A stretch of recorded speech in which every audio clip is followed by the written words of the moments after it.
საღამომშვიდობისა, მოგესალმებით ორივეს. მადლობა სტუმრობისთვის და ესეთ მნიშვნელოვან თემაზე საუბარს რო დათანხმდით. ძალიან მნიშვნელოვანია ჩემთვის და არა მარტო ჩემთვის. ვფიქრობ, რომ ახალგაზრდებისთვისაც საჭიროა იცოდნენ ისტორიული წარსული და რასაც დღეს უფუთავენ, ის რომ არ არის ეს გავააზრებინოთ სწორად დღევანდელ თაობებს. ირმა, საღამომშვიდობისა. მოგესალმებით და პირველ რიგში მინდა შენით დავიწყო საუბარი. გამარჯობათ, მოგესალმებით ყველას. ისმის ჩემი ხმა? კი, კარგად ისმის ხმა. ხო, გამარჯობათ კიდევ ერთხელ. მინდა სტუმარიც გაგაცნოთ ბატონი ერეკლე კუხიანიძე, ქალბატონი ირმა ლაზი და ირმა ვიწყებ შენით და თემა ვიცით რომ არის გეორგიევსკის ტრაქტატი. დიახ. რამეს ამბობდით? კარგით, განვაგრძობ. წინა პირობები და ყველაფერი ჩემთვის. იცით რა არის? მე როგორც ჟურნალისტი გამოყოფდი აქცენტებს აი ამ ფორმით.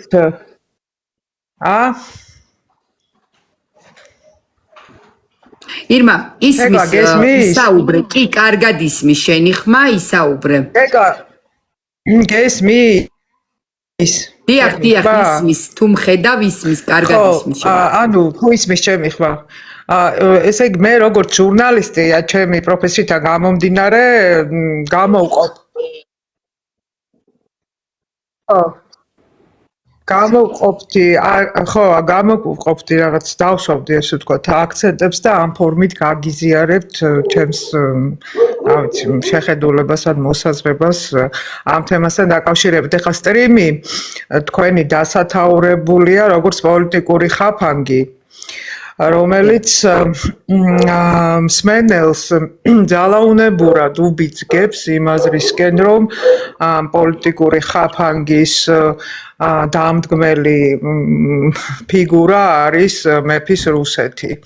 ძალაუნებურად, რომელმაც 1783 წლიდან რაც ეს ტრაქტატი დაიდო 20 წლიან ინტერვალში მიზანმიმართულად არ გაუწია ქმედითი დახმარება ჩვენს სამშობლოს და საბოლოო ჯამში იმ ზომამდე და ისეთ ვითარებამდე მიიყვანა ჩვენი ქვეყანა, რომ მას უბრალოდ არანაირი შანსი არ ჰქონდა და შესაძლებლობა წინააღმდეგობა გაეწია ვინმესთვის და დაეცვა თავისი პოზიციები. აი ამ სტრიმის სათაურთან დაკავშირებით. ირმა, ეს სათაური შეგნებულად გავაკეთე. რამდენად იყო და იყო თუ არა საერთოდ და სანამ აქამდე მივალთ, ვთვლი რომ ორიოდე სიტყვით უნდა ვახსენოთ ჩვენ მართველი პოლიტიკური ელიტები, რომლებსაც ჩვევიათ ხოლმე ისტორიის კორექცია და ეს ჩვევა ხშირ შემთხვევაში ხო არა, მე ჩემი პროფესიიდან გამომდინარე თქო. უბრალოდ აი ეს აქცენტი გამოვიტანე პოლიტიკური ხაფანგის. ხო ეს არის თქვენ ცენტრალური ცენტრში დგას თქვენი სტრიმის, ხო ამ შემთხვევაში. ეხლა გავაგრძელებ. ესე იგი მართველი პოლიტიკურ ელიტებზე ორიოდე სიტყვით ვახსენოთ, რადგან აქვთ ესეთი ჩვევა გაწყდა ხმა, ეხა როგორ არის? სამწუხაროა, რომ ეს წყდება ხმა. პოლიტიკურ ელიტებს ეხა როგორ არის? ისმის ხმა? არის მის ჩემი ხმა? ისმის. ირმა, კარგად ისმის, ისაუბრე. ახლა ისმის, ხო? ნუ მოკლედ მე ფაში ვარ, ფაში. ისეთ ადგილას ვარ ყაზბეგში, რომ ნუ არ ვიცი, აქ ინტერნეტიც კი აი ეს ძალიან ცუდად მომეწოდება რა. ჩვევა დააქვთ თქო, აი ხო, აქვთ ესეთი ჩვევა ისტორიის კორექციის. ეს ჩვევა ხშირ შემთხვევაში განპირობებულია ამა თუ იმ დროის და ეპოქის იდეოლოგიური ტრენდით, რომელზეც ცდილობენ გარკვეული ფრაგმენტები ისტორიის მოარგონ, ესე ვთქვათ, და ამ მიზნით კონკრეტულ მოვლენებს და ფრაგმენტებს ისტორიიდან, სურვილის და მიხედვით, ან ძალიან აფეტიშებენ, ან ზედმეტად ამუქებენ. და ეს საკმაოდ მავნე პრაქტიკა და საკმაოდ არასკეთილსინდისიერი საქმიანობა შემდეგში უკვე ხდება სამოქალაქო უთანხმოების, კონფრონტაციის და თავსატეხების მიზეზი და აქტიურდება და მწვავდება ეს ვითარება ჩვენი ქვეყნის ცხოვრებისთვის ყველაზე მნიშვნელოვან პერიოდებში და როდესაც აი ამაზე ვფიქრობ, მუდმივად მებადება ესეთი კითხვა, აი ეს მიდრეკილება უკიდურესობებისაკენ აი ამ დროის იდეოლოგიური ტრენდების გათვალისწინებით აი ამ კონტექსტში ერთი უკიდურესობიდან მეორე უკიდურესობაში თავით გადაშვების რა არის ჩვენი რაღაცა გენეტიკური თანდაყოლილი ხარვეზია და მოჭარბებული ნაციონალური ტემპერამენტით გამოწვეული რაღაც მოცემულობა თუ რაღაც სხვა ტერენტი კრადელის არ იყოს არა სიცოცხლე, არა სიკვდილი, არამედ რაღაცა სხვა და ამ სხვას რატომღაც ყოველთვის მივყავართ გარე საკმაოდ გავლენიანი მოთამაშეების მადასთან, იმიტომ რომ ეს რომ ქართული ფენომენი იყოს და ქართული მოვლენა, ესეთი თავქუდმოგლეჯილი რადიკალიზმის მიდრეკილება მე უბრალოდ ძნელად წარმომიდგენია ამ რთულ გეოგრაფიაზე, რომელსაც ხშირად უწოდებენ ხოლმე სასიკვდილო გზაჯვარედის, როგორ შევინარჩუნეთ კი არა და ან როგორ შევქმნით სახელმწიფოებრიობა არა, უпростоრად აქ ასეთი განწყობების ფონზე თუ ეს ჩვენი თანდაყოლილი თვისება არის, ასეთ გეოგრაფიაზე მრავალსაუკუნოვანი სახელმწიფოებრიობის შექმნაში შენარჩუნება კი არა, რაღაც სახელმწიფო წარმონაქმნის აღმოცენებაც კი შეუძლებლად მიმაჩნია. ამიტომ ჩემთვის რა, ეხლა ეს ჩემი მოგრძალებული მოსაზრება რა თქმა უნდა და სუბიექტური რომ მივდივარ იმ ლოგიკურ დასკვნამდე რომ ესეთი რყევები რადიკალური არ არის ქართული მოვლენა, ესეთი უძველესი ერისთვის, ეს სახელმწიფოებრიობის შექმნელი ერის ტიტულოვანი ერისთვის, არამედ ძალიან გავლენიანი სხვადასხვა ეპოქაში გავლენის ცენტრები ყოველთვის იცვლებოდა, მაგრამ გავლენიანი მოთამაშეების მადის ზეგავლენის შედეგი მათი წონიდან და ზომიდან გამომდინარე.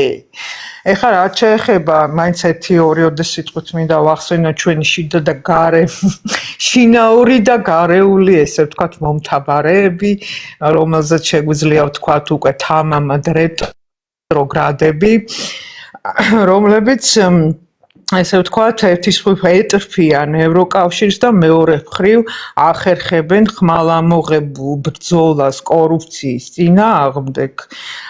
და კომიკურია უფრო და უფრო მათი მდგომარეობა, იმიტომ რომ აქედან ეტრფოდა ერთის მხრივ ევროკავშირს და მეორეს მხრივ ებრძოდა კორუფციას, როდესაც ევროკავშირი ყველაზე კორუმპირებული სტრუქტურა მთელ მსოფლიოში და ამის მე მგონი ყველაზე ნათელი მაგალითი არის ევა კაილისთან დაკავშირებული ეს ისტორიული სკანდალი, საკმაოდ მიმზიდველი გარეგნობის მანდილოსანი, რომელსაც ბრალი წაუყენეს ქრთამის აღების ბრალდებით დააკავეს, დიდი ოდენობის თანხებს იღებდა ყატარისგან, ყატარისთვის კავშირში გავლენების მოპოვების სანაცვლოდ და მაშინ აი ამ გახმაურებულმა ისტორიამ ცხადყო, რომ ესე ვთქვათ ევა კაილი არ იყო ევროკავშირში ცალკეული შემთხვევა და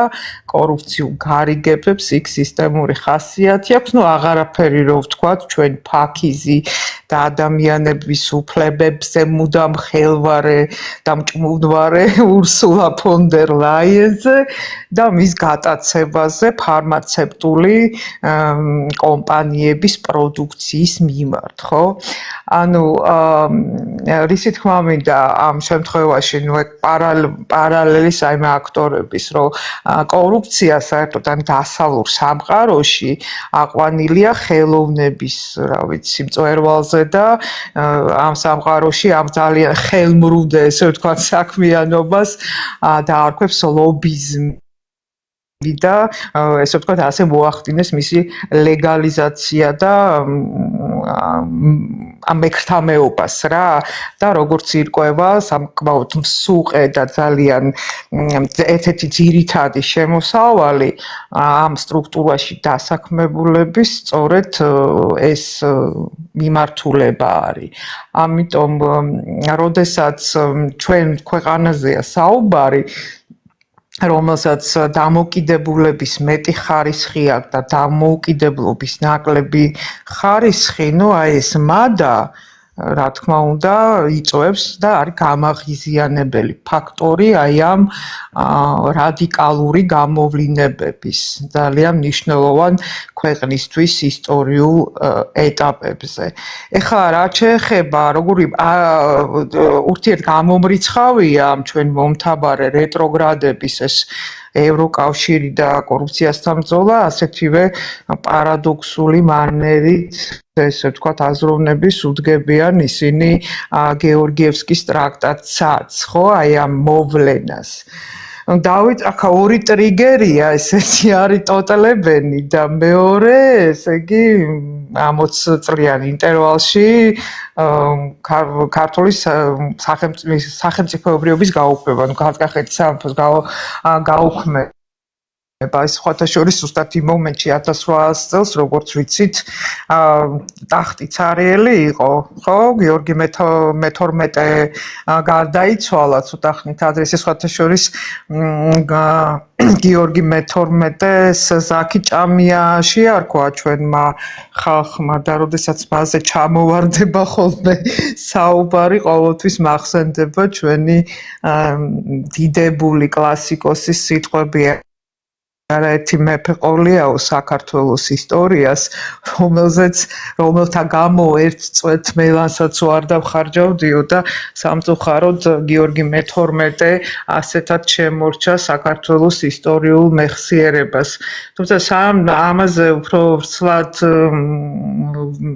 ვისაუბრებ, რადგან პირველ ტრიგერად ტოტალებენი ვახსენეთ, რომელიც განსაკუთრებით ესე იგი ყველა მიცის მომთაბარეებში თუ არ ვწდები გერმანელი იყო ეს ადამიანი საკმაოდ მწირი ინტელექტუალური შესაძლებლობების ერთი გაუნათლებელი კაცი იყო და სამხედრო ხელობაშიც აღმოჩნდა რომ დიდი ნიჭიერებით არ გამოირჩეოდა და ძალიან ცუდის ნის ადამიანი იყო და ეზნე საქართველომდე არაერთხელ გამოავლინა იქ სადაც სამოღვაწეოდ მიიწვიეს და როცა ჩამობრძანდა საქართველოში რატომღაც იფიქრა რომ ეგრეკლე მეორე ბაგრატიონზე მეტი ესმის სამხედრო ხელოვნებაში და იქ გამართა დებატები ბრძოლის წარმოების რაღაცა ტაქტიკურ ხედვებთან, მისეულ ხედვებთან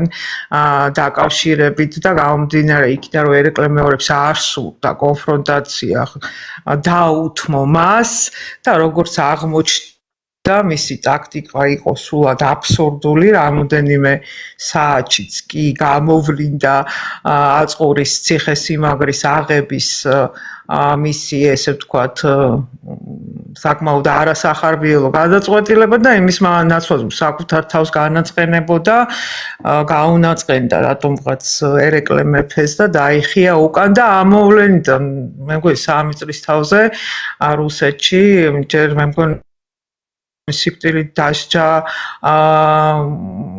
ესე ვთქვათ მიუსაჯეს მას, თუმცა თუ არ ვწდები ეკატერინა მეორემ შეიწყალა ეს ადამიანი და მოკლედ ქონების კონფისკაციით და გაძევებით შემოიფარგლნენ მასთან მიმართებაში. მოკლედ ტევტლებენის გარეშეც მოიგო ერეკლე მეფემ ბრწყინვალედ ასპინძის ბრძოლა და მე ხა სამხედრო დიდად ექსპერტი არ ვარ, მაგრამ ვინც ესმის ხო ეს თემა ამბობენ რომ ერთ-ერთი გამორჩეული ბრძოლა არა მარტო ერეკლე მეფის მთელი ამ საბრძოლო ისტორიაში, არამედ ზოგადად, იმიტომ რომ როგორც ისინი აღნიშნავენ, ერეკლე მეფეს ჰქონდა ძალიან არასტანდარტული და ძალიან ორიგინალური მიდგომები და გადაწყვეტები, რაც მნიშვნელოვანწილად განაპირობებდა მის ბრწყინვალე გამარჯვებებსაც. მოკლედ დაუბრუნდე ეხლა 1800 წელს გიორგი მე-12-ის გარდაცვალების იცით რა არის? აი როგორი სიმბოლურია რა საქართველოს ბაგრატოვანთა უკანასკნელი საქართველოს სამეფოს უკანასკნელი მეფე გიორგი მე-12 გზაკიჭამია და ამ დროს გიორგი მე-5 ბრწყინვალე უკანასკნელი მეფე აი იმ საქართველოსი ხო ან რესტავრატორი ამ ოქროს ხანის საქართველოს აი ბოლო გამობწყინების ხო შეიძლება ესე ითქვას და გიორგი ბრწყინვალედ შესული აი როგორი დეკადანსია რა სიმბოლური ძალიან გიორგი ბრწყინვალესა და რატო ვხედავ მე ამაში რაღაც საკრალურ პარალელს იმიტომ რომ არც თუ ის ძალიან მძიმე მდგომარეობაში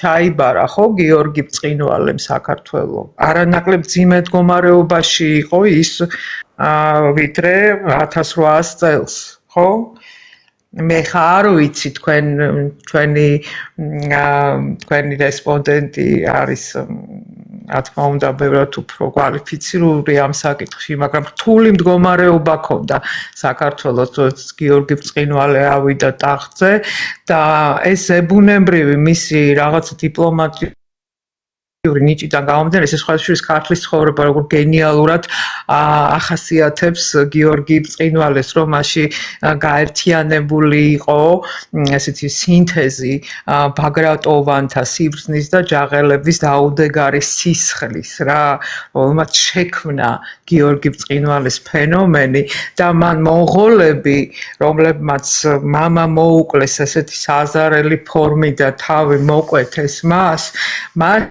მათთან შევიდა ნდობაში, მათთან დაამყარა მეგობრული ურთიერთობა და ისინი გამოიყენა ოსების ამ მეგობრეობის წინააღმდეგ, ხო? და ამით ესე ვთქვათ შიდა პრობლემები მოაგვარა და როდესაც ფეხზე დადგა მერე გადავიდა თავისი თავარი მიზნის განხორციელებისკენ მიმართულ გზას დაადგა ესე ვთქვათ და დააბრუნა საქართველოს საერთაშორისო პოლიტიკურ პერიოდის არენაზე. ამიტომ რა არის იცით აი როდესაც ტახტიც არიელია, როდესაც ერეკლე უკვე იყო გადაღლილი, ასაკოვანი, ვერ აკონტროლებდა დიდად აი ამ სამეფო კარის ინტრიგებს, მუდმივი ინტრიგები, არ არის კონცენტრირება მთავარ მიზანზე, ქვეყანა არის დაქსაქსული, ანუ აბსოლუტურად უნიათო, აქ ერეკლე მეფის ცოლის მეუღლის ნეგატიური როლი ხო, მთავარი ინტერესი არის ვინ დაიკავებს ტახტს და არა ის გამოწვევები, რომლის წინაშეც იდგა ქვეყანა, ამიტომ ეს პოლიტიკური ხაფანგი ჩვენ უნდა ვეძებოთ საკუთარ თავში და არა სადღაც სხვაგან. პოლიტიკური ხაფანგი ჩვენში უნდა გამოვნახოთ და ამოვხსნათ ის და დავიდახოთ ცხადად. იმიტომ რომ როდესაც შენ ხედავენ უნიათოს შენივე კარის ინტრიგებს ვერ აგვარებ, უბრალოდ არ ახარ ანგარიშს გასაწევი ძალა და მოწინააღმდეგის ტყავში რო ჩაჯდე ვერ გაამტყუნებ რა. ირმა, ამიტომ ძალიან დიდი მნიშვნელობა აქვს ამოქალაქო მდგრადობას ასეთ სიტუაციაში, ნაკლებ რადიკალიზმს, ნაკლებ დაქსაქსულობას და აბსოლუტურ გააზრებას იმისა, თუ რა საფრთხეების წინაშე დგას ქვეყანა, რომ შეინარჩუნოს შინაგანი ეს სტაბილურობა, რომ არ დაკარგოს ყველაფერი და ანგარიშს გასაწევთ ძალა დაღიქმებოდეს იმ მეზობლების მიერ, რომლის გარშემოც ის არის მოქცეული რა. დაახლოებით ესე. ირმა, არ მინდა რომ შეგაწყვეტილოთ ამ თემასთან დაკავშირებით. საქართველოს პრემიერ-მინისტრის შეფასება მე ძალიან მომეწონა გეორგიევსკის ტრაქტატის თემასთან დაკავშირებით, მიუხედავად იმისა, რომ მაინც არავინ არ დარჩა ამ შეფასებით კმაყოფილი განსაკუთრებით ამ ალური ეპიზოდით, სადაც მან ევროპა ახსენა, ესე ვთქვათ, ყველა იქ თავისი მოტივიდან გამომდინარე, მაგრამ ერის ცხოვრება, იცით როგორ არის აღმავლობა და დაღმავლობის პერიოდები აქვს, ხო, როგორც და არაფრით არ განსხვავდება ცალკე აღებული ინდივიდუმის ცხოვრებისგან. როგორიც არის ინდივიდუმის ცხოვრება, ესეთია ერის ცხოვრებაც. ისმის ჩემი ხმა? ირმა ისმის გვიან მისდის ხმა აშკარად. თეკლა ისმის ჩემი ხმა, თუ მე გავიჭედე. ალო? ისმის. არ ისმის ხო ჩემი ხმა? ხმა კარგად ისმის, უბრალოდ არ გაწყვეტინებთ ველოდები, როდის დაასრულებ, რომ მე გადავიდე ჩემს სიტყვაზე და სტუმარს მეორე სტუმარსაც მიცე სათქმედ. მე მგონი კომენტარსაც ვერ ადევნებს თვალს და სანამ ილმა დაგვიბრუნდება ვიტყვი ესე რომ სპეციალურად ეს ხაფანგი ანონსში შეგნებულად გამოვიყენე იმისთვის რომ ყოფილიყო ანკესი ახალგაზრდობისთვის, რადგან ამ ფორმულირებით ასწავლიან, რომ ეს ხაფანგი იყო თუ ასე შემდეგ და სხვანაირად უფუთავენ დღევანდელ თაობებს და შეგნებულად გავაკეთე ამ ტიპის ანონსი, რომ ანკესი გადამეგდო და ყურებადი გამხდარიყო მათთვისაც და საინტერესო გამხდარიყო ეს დისკუსია და საუბარი და ამიტომ ჩავწერე ამ ფორმით, თორემ მე ესე ნამდვილად არ ვფიქრობ. მოდი ირმას სანამ შემოგვიერთდება ბატონო ერეკლე თქვენთან გადმოვალ მინდა რა კუთხით ვისაუბროთ, იცით? დიდად წლები, თარიღები ამ ყველაფერზე არ მაქვს სწორება, უფრო მინდა იმ პერიოდის პოლიტიკური მოცემულობა. იმ პერიოდში მხოლოდ არც საგარეო იყო განსაზღვრელი და არც საშინაო პოლიტიკა. რა ხდებოდა საგარეო კუთხით? ერეკლე მეორეს რატომ მოუწია ამ გადაწყვეტილების მიღება? მხოლოდ საგარეო ფაქტორები იყო განსაზღვრელი თუ შიდა არეულობაც იყო ამ დროს და აი ამ კონტექსტში რომ ისაუბროთ და ქალბატონი ირმას მოსაზრებებს რამდენად ეთანხმებით, არ ეთანხმებით და თუ რაიმე უთანხმოება თქვენს აზრებს შორის ეს თემაც რომ ახსნათ კარგად და გაშალოთ თქვენ რას ფიქრობთ იმ ყველაფერზე, რაც მან ახსნა და ისაუბრა. ნუ კიდევ ერთხელ მოგესალმებით, ქალბატონ ირმას, ჩვენ მაყურებელს. ძალიან რთული პერიოდი იყო პრინციპში რა ეს მთელი საქართველოს ისტორია რთული პერიოდი არის ხადია, მაგრამ ნუ აქ ამ პერიოდზე ვლაპარაკობთ და ითქვას, რომ შიგა სიტუაცია ძალიან მძიმე იყო, იმიტომ რომ ერეკლეს არ ქონდა ესეთი მხარდაჭერა თავადებისგან და მისი გარემოცვა ყოველთვის არ ედგა გვერდზე. მარტო ის რა დღის რომ როდესაც მან ესეთი მორიგე ჯარი ჩამოყალიბება გადაწყვიტა და შექმნა კიდეც ეს მორიგე ჯარი, ანუ როდესაც ძალიან შეავიწოვეს ჩრდილო კავკასიელმა მარბიელმა ყაჩაღებმა, სხვა სიტყვა რა დავარქვათ, შემოდიოდნენ რომ ეძარცვათ ქვეყანა, ხო? მან ეს მარბიელი, მან ეს მორიგე ჯარი შექმნა და მორიგე ჯარის პრინციპი რა იყო, რომ თითოეული მოქალაქე თუ მაცხოვრებელი გლეხი იქნებოდა ეს თუ სხვა თავადი თუ სხვა უნდა ყოფილიყო ერთი თვე, ესე იგი ჯარში თავისი აღჭურვილობით, თავისი ესე იგი ხარჯით. მაგრამ ჩვენ გვაქვს იგივე ერეკლეს წერილებში და ნუ კანონებივით იყო, მან რომ სერიოზული ჯარიმები იყო იმათვის, ვინც ესე იგი არიდებდა თავს და თავის გლეხებს მალა. და 20 თუმანი იყო ესე იგი თავადისთვის, აზნაურისთვის იყო 10 თუმანი და ესე იგი სიტუაცია იყო რომ მაინც და მაინც ვერ ითავისებდნენ აი ამ სახელმწიფო პრობლემებს რა და უფრო გადასულები იყვნენ თავის ინტერესის დაკმაყოფილებაზე. ნუ ეხლა გლეხს ვთქვათ მოუწია მოსავლის აღება, ხო ის იმას ურჩევნია წავიდეს იქა და თავის თავს მიხედოს, ვიდრე წავიდეს ჯარში და რაღაცა იფიქროს სახელმწიფოებრიობა. ამ სხვათაშორის ამაზე ძალიან მარტო ერეკლეს ის არ იყო ინფორმაცია ამ ესეთ დამოკიდებულებაზე. ეს რუსი ჩინოვნიკებიც კი სცემდნენ საიმპერატორო კარს, რომ სრულიად არეული იყო წესრიგი ქვეყანაში რა. ნუ ესე იგი თავადები არ ემორჩილებოდნენ, ცდილობდნენ თავის ჭკუაზე ელოთ, ცდილობდნენ ყოფილიყვნენ ჩაკეტილები თავიანთ სამფლობელოებში და პრაქტიკულად ძალიან მძიმედ ურთიერთობდნენ ამ ცენტრალურ ძალაუფლებასთან, ერეკლეს, ამ შემთხვევაში ერეკლე იგულისხმება. ეხლა მე მინდა თქვა შემდეგი კიდე რომ აი ეს რუსულ-ქართულ ურთიერთობები რატომაც წარმოუდგენიათ რომ რუსეთის მხარე იყო რაღაცა იდეალური, ესე იგი სისტემა, რომელიც მხოლოდ მზაკრობით და ცივი ანგარიშით იყვნენ და უშეცდომო იყო და თუ რაღაცა ხდებოდა შეცდომა კი არა, აუცილებლად რაღაცა მზაკრობა იყო.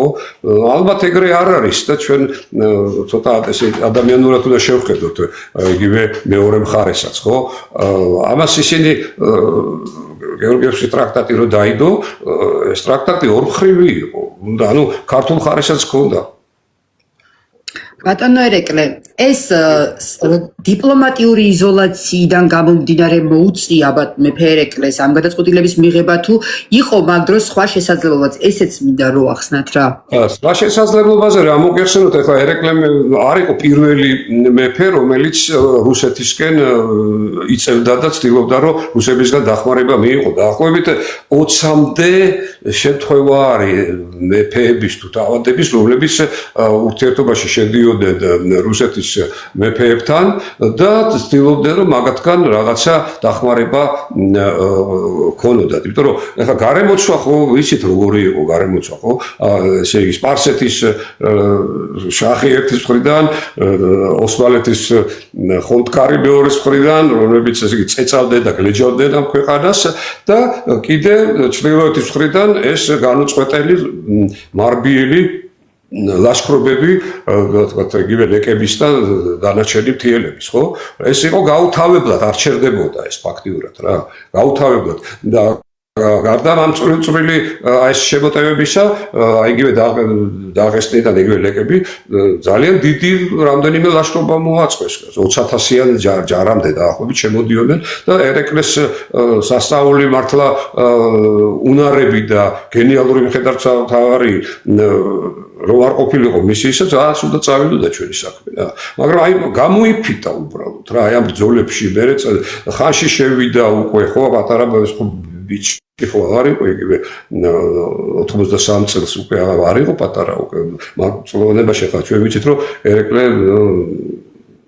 ხნიერი იყო ძალიან 78 წლის გარდაიცვალა 98 წელს ხო და ესე იგი 93 წელში იყო 62 წელი თუ რამდენი 60 წელს გადაცილებული ნაომარი და ქვეყანა იყო გადაღლილი ძალიან ძიმე მდგომარეობაში იყო გაპარტახებული იყო ძალიან ძალიან გაჭირებაში ვერ ერეოდა რა უბრალოდ ვეღარ ერეოდა აი ამ გარდა მაგისა იგივე აი ახსენა გაბოდნო ირმამ აი ეს პრობლემა იყო ძალიან სერიოზული აი ამ ვის დაუტოვებდა იგი ტახტს და სულ იყო იმის განცდა რომ მისი სიკვდილის შემდეგ აქ რაღაც საშინელი ძმათა შორის ბრძოლა დაიწყებოდა და ტახტისთვის და საერთოდ ქვეყანა გავერანდებოდა ხო და ნუ აი ეს რუსეთთან ნუ მოხდა ესე რომ 93 წელს ესე იგი დაიდო ეს ტრაქტატი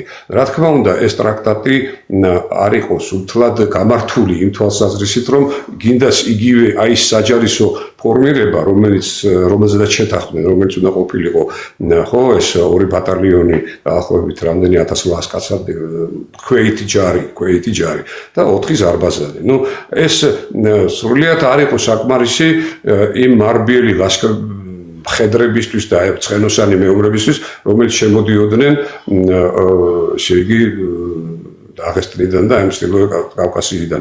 ეხლა ერეკლეს კი ჰქონდა თავისი ყავდა, თავისი კავალერიაც ყავდა და თქვათ რაღაცა ჯარის ყავდა, მაგრამ მაინც რაღაცნაირად თლიანად თითქოს გადაერთვნენ, რომ აი მარტო რუსებს უნდა ეომოთ რა და ეგრე არ იყო იქ რაღაცა შეტაკებები იგივე ამ მთიელებთან, სადაც რუსები უკმაყოფილოები იყვნენ ძალიან ერეკლეს ესე იგი აქტივობით და ფაქტიურად უფრო პასიობით და აი პოტოს აქვს ეს აღწერილი თავის ნაწარმოებში და ნუ მე იგივე ეს 86 წელს რაც მოხდა აი ეს როდესაც ერეკლემ დადო სეპარატისტული შეთანხმება საფაშოსთან ახალციხის ფაშასთან დადო, მაგრამ ფაქტობრივად თურქეთი იყო, ხო? დაუსხმელობის შესახებ.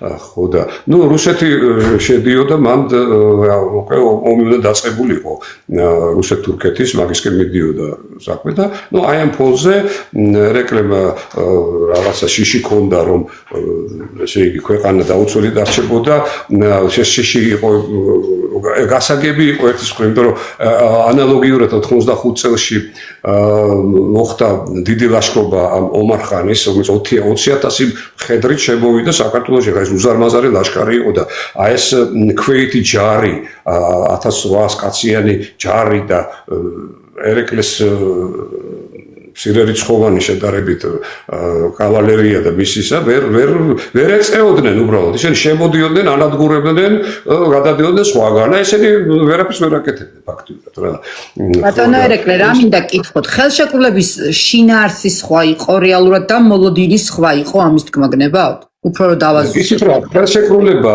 ეხლა ყველას დევს ხელშეკრულებას თავისი ინტერესიდან გამომდინარე ხო ახლა იქ როგორი მოლაპარაკება იყო და ცოტა რთული სათქმელია მაგრამ რაღაცა ის რაზედაც რუსეთი წამოვიდა ერეკლემ ჩათვალა რომ რუსეთის უბრალოდ აი ოფნა აქ ხო რაღაცა ფორმალ გინდას აი სიმბოლური ფორმა გააჩერებდა მოწინააღმდეგეებს და შეაშინებდა თურქეთს და ირანს და ისინი ვერ გაბედავდნენ ამის აი ამ თავდასხმებს მაგრამ მოხდა ის რომ ფაქტიურად რაღაცნაირად აი შეაგულიანეს კიდეც უფრო ეს დაღესტნელი ისინი და აი ეს 95 წელში ეს გამანადგურებელი ლაშქარი გამანადგურებელი როგორ შემოვიდნენ და დაინახა ერეკლემ რომ ესე იგი ქვეყანას მოსპოვდნენ საერთოდ და შეუთანხმდა იმაზე რომ ხარკს გადაუხდიდა რა ეს იყო 5000 თუმანი იყო თუ არ ესე იგი ამ ომარ ხანის ბეგარა დაადო ერეკლეს მომენტში რომ ესე იგი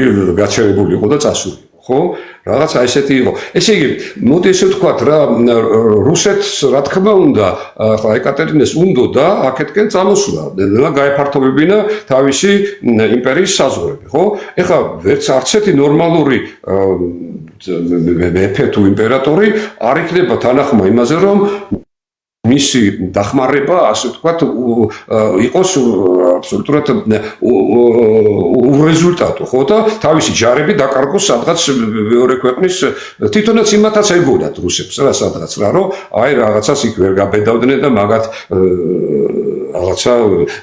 მაგათი ავტორიტეტი იქნებოდა მაგრამ რაღაცა თვითონ მოუხდათ ესეთი ომი ძალიან მძიმე 97 წლიდან 91 წლამდე 4 წელი ომი ჰქონდათ ხო და ეს ერეკლეს ასე ვთქვათ ასეთ სეპარატისტული დავარქვათ ესეთი შეთანხმებები აი ამ ახალციხის ფაშასთან ეს გამოიყენეს მან როგორ იცი ძალიან რთული ის არის იცი აი რომელი რას უსწრებდა რა იმიტომ რომ როგორც ჩანს დაინახეს იქ რომ აი ერეკლეს სისტემა რომელსაც მართავდა ხო ვერ აუბა ხარი ასე ვთქვათ აი ამ ტრაქტატის პირობებს. აი მაგალითად იგივე რომ ავიღოთ აი საკვების პრობლემა, ხო?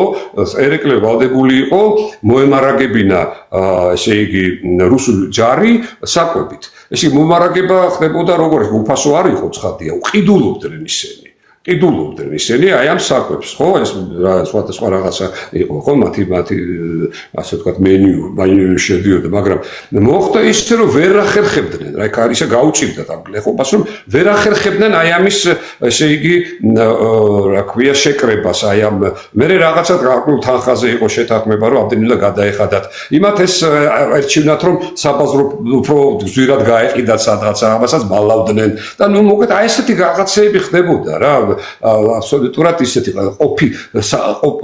ყოფითი პრობლემები რა რომელიც დაინახეს ამ რუსებმა რომ ეხლა იმათ მაინც გამართული სისტემები ჰქონდათ შედარებით უკვე სახელმწიფო ეხლა იმპერია იყო და მართავდნენ ამას ძალიან კაცრი ხელით რა ესე არიან არ თქვას რომ თავის ხალხს რუსები ლობიერად ეპყრობოდნენ არა უმკაცრესი ის ქონდათ რეჟიმი და ძალიან ესეთი სასტიკად ასრულებდნენ იმას რაც ნაბრძანები ქონდა და რაც უნდა აქ ეს არა რაღაცნაირად ისე იყო რა ფეოდალების ესე მოდუნებულები იყვნენ რა რაღაცა თავისი მასში იყვნენ რა იხარშებოდნენ წვენში რა თავისი მასში იყვნენ ასე ვთქვათ სამთავროებში და ნუ რაღაცნაირად ცდილობდნენ რომ შეერბილებინათ ეს ვალდებულებები და ასე შემდეგ ხო და ამანაც როგორც ჩანს განაწყო იქით ამ ხრიდანაც ხალხია და უყურებენ ხო ამას როგორი რეაგირება აქვს აი ამ ქვეყანას სადაც მოვიდნენ დასახმარებლად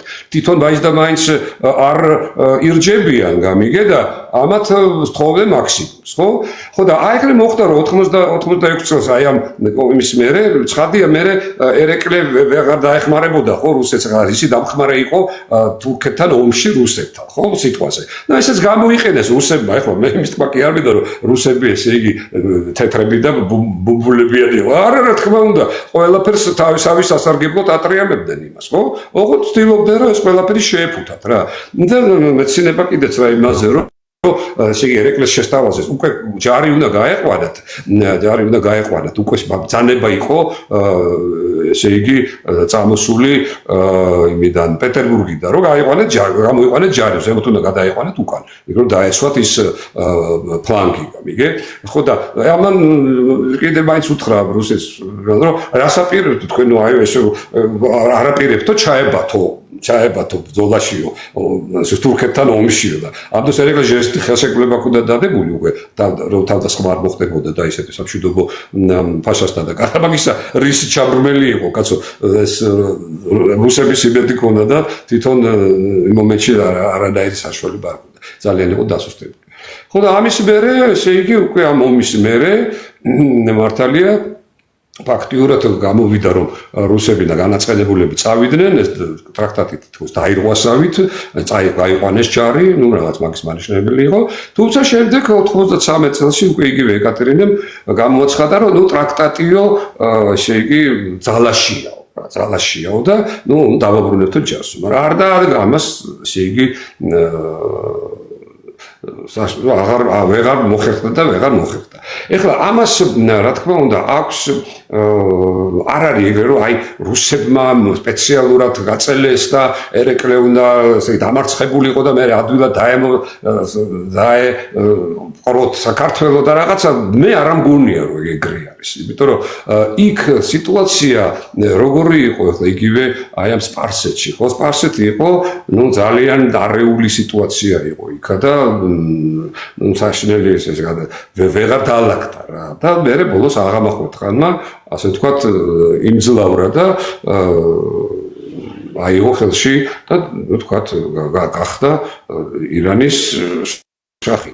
ხო და აი ამ სიტუაციაში აი აქეთ ხარეს ერეკლეს ყმადნაფიცებთან ესეთი სიტუაცია იყო რა იგივე ერევნის სახანოში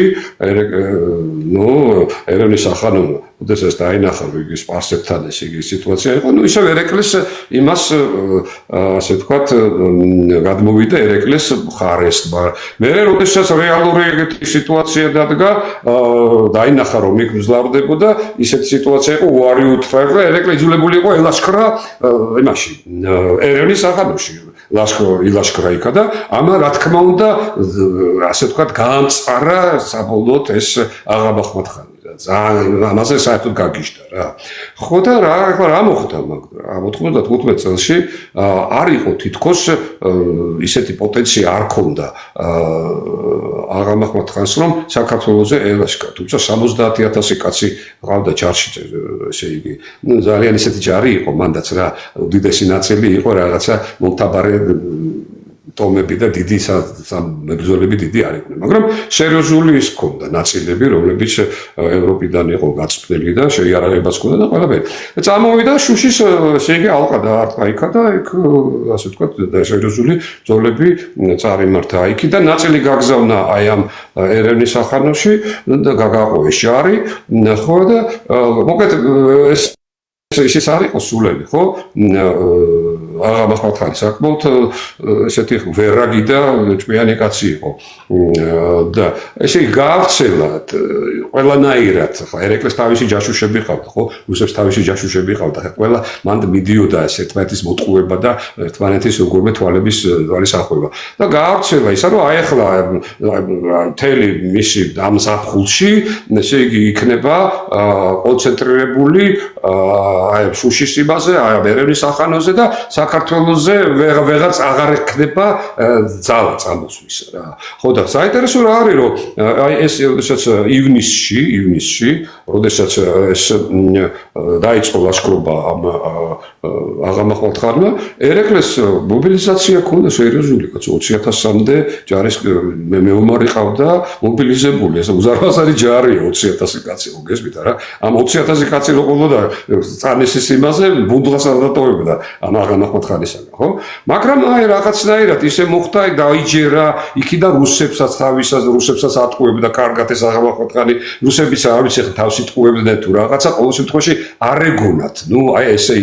ესეთი ის იყო რომ არ ეგონათ მაგათაც რომ აი გავბედავდა და აღამახმარხანი აი ამ სიტუაციაში როცა თვითონ თავის ქვეყანაში არ ქონდა დალაგებული ბოლომდე სიტუაცია წამოსული იყო აქეთ საუბრად რომ ესე იგი კიდე აქ შუშის ალყა იქ ერევნის ხანი და ესე იგი წარმოვედგინათ რომ იქ შუშის ალყა დიდხანს უნდა გაგრძელებული იყო იმიტომ რომ ხო არის რაღაცა ანგარიში რომ აი ეს ალყა უნდა გაგრძელდეს ნუ დაახლოებით ამდენი იმიტომ რომ რაღაცა ჯარის რაოდენობა ყავს იმათ აი ამდენი თავდაცვის უნარი აქვს და აი ამის ანალიზი იყო ერთ-ერთი საფუძველი იმისი რომ ფიქრობდნენ რომ აი ესო გაიჭედა ახლა იქ გაიჭედება ეს აღამახმარხანი ხო და ამან აიღო და უცებ მოხსნა იქიდან ალყა და გამოვარდა საქართველოში.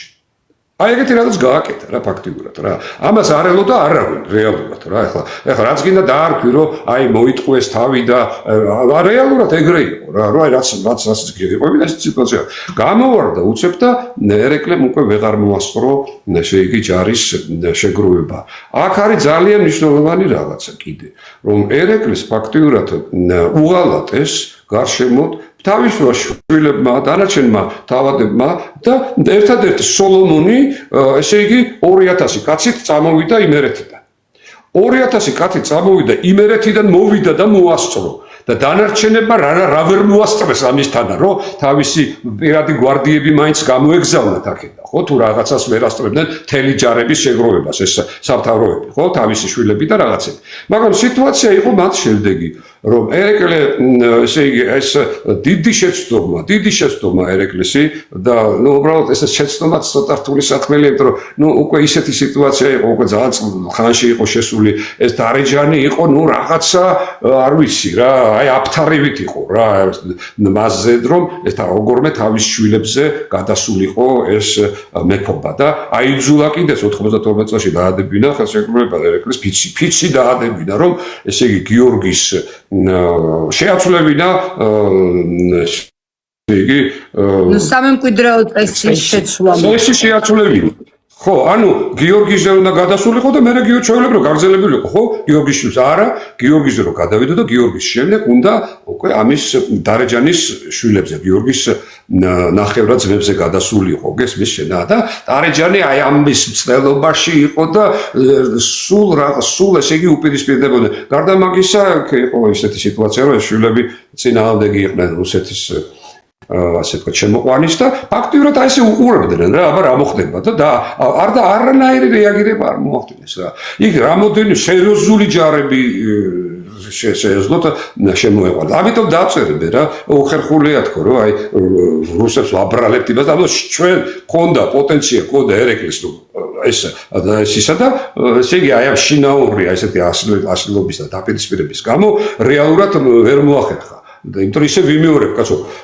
სოლომონმა მოახერხა იმერეთიდან ჩამოსვლა და აქედან რა ვერ მოახერხეს ამ თავისი სადროშოებიდან წანისში მოსვლა რა იყო ახლა იქიდან თელავიდან დანარჩენი მეებიდან კახეთიდან ჩამოყოლა ჯარის ნუ რა ერთი დღე და ორი დღე ხო აი ესეთი სიტუაცია იყო ხო და ნუ ეს ყველაფერი იცოდა გადასარევად იგივე აღამახმარხარმა აი ესეთი დამოკიდებულება ესეთი სიტუაცია ეხლა ჩვენ როგორია რომ რა ეხლა ის კი იდიოტი კი არ იყო, ყავდა თავისი მსტოვრებიც და თავისი მოსყიდული ხალხი და სიტუაცია რა იყო და როგორ იყო და გათვალა ეს რა ჭკუაში მოატყო ხა ჩვენ შეგვიძლია ძალიან ესეთი თავმოყარება როგორ აღა მაჰმად-ხანმა ჭკუაში მოატყო ერეკლე და რუსები ხო მოატყო აი წარმოიდგინეთ თქვენ და ჩვენურად მოატყო ხო აი ეს რაღაცა მოხდა ესეთი რაღაცა მოხდა და მე ნუ საშინელება მოხდა საქართველოში დაახლოებით 15000 კაცი წაიყვანა ტყვეთ და მოხოცა ყველა რა გაძარცვა ყველაფერი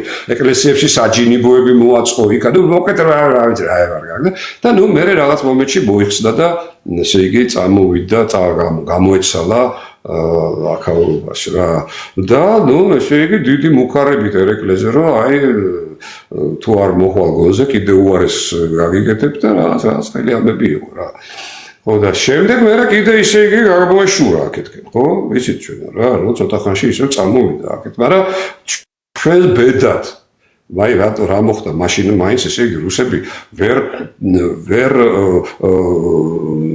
ბოლომდე ვერ მოვიდნენ ასე თუმცა მაგათაც რა მოხდა ახლა 96 წელში აი ამ წადის ბრძოლის მერე ნუ როგორც ინფორმაცია არის ახლა ვიღაცა იტყვის რომ ეს მოჩვენებითია და რაღაცა ეკატერინე ნუ არ ვიცი ცოფებს ყრიდა რა იქა რა რომ აი ეს რაღაცა მოხდა იმიტომ რომ შეურაცხო შეაფურთხეს რუსეთის იმპერიას ხო ფაქტიურად ეგრე არ არის ყველას თვალწინ რომ აი მათი ასე ვთქვათ პროტეჟეს ესე გადაუარეს ბოლომდე რა და რა უქნეს ხო გაჟლიტეს გაჟუჟეს და ნუ საშინელება გავყო 96 წელს გამოგზავნა აქეთ სერიოზული ლაშქარი რომელიც ასე იგი რამოდენიმე შემოვიდა საქართველოში ილაშქრა სპასეთის მიმართულებით ძალიან სერიოზული იყო მაგრამ მე რა მოხდა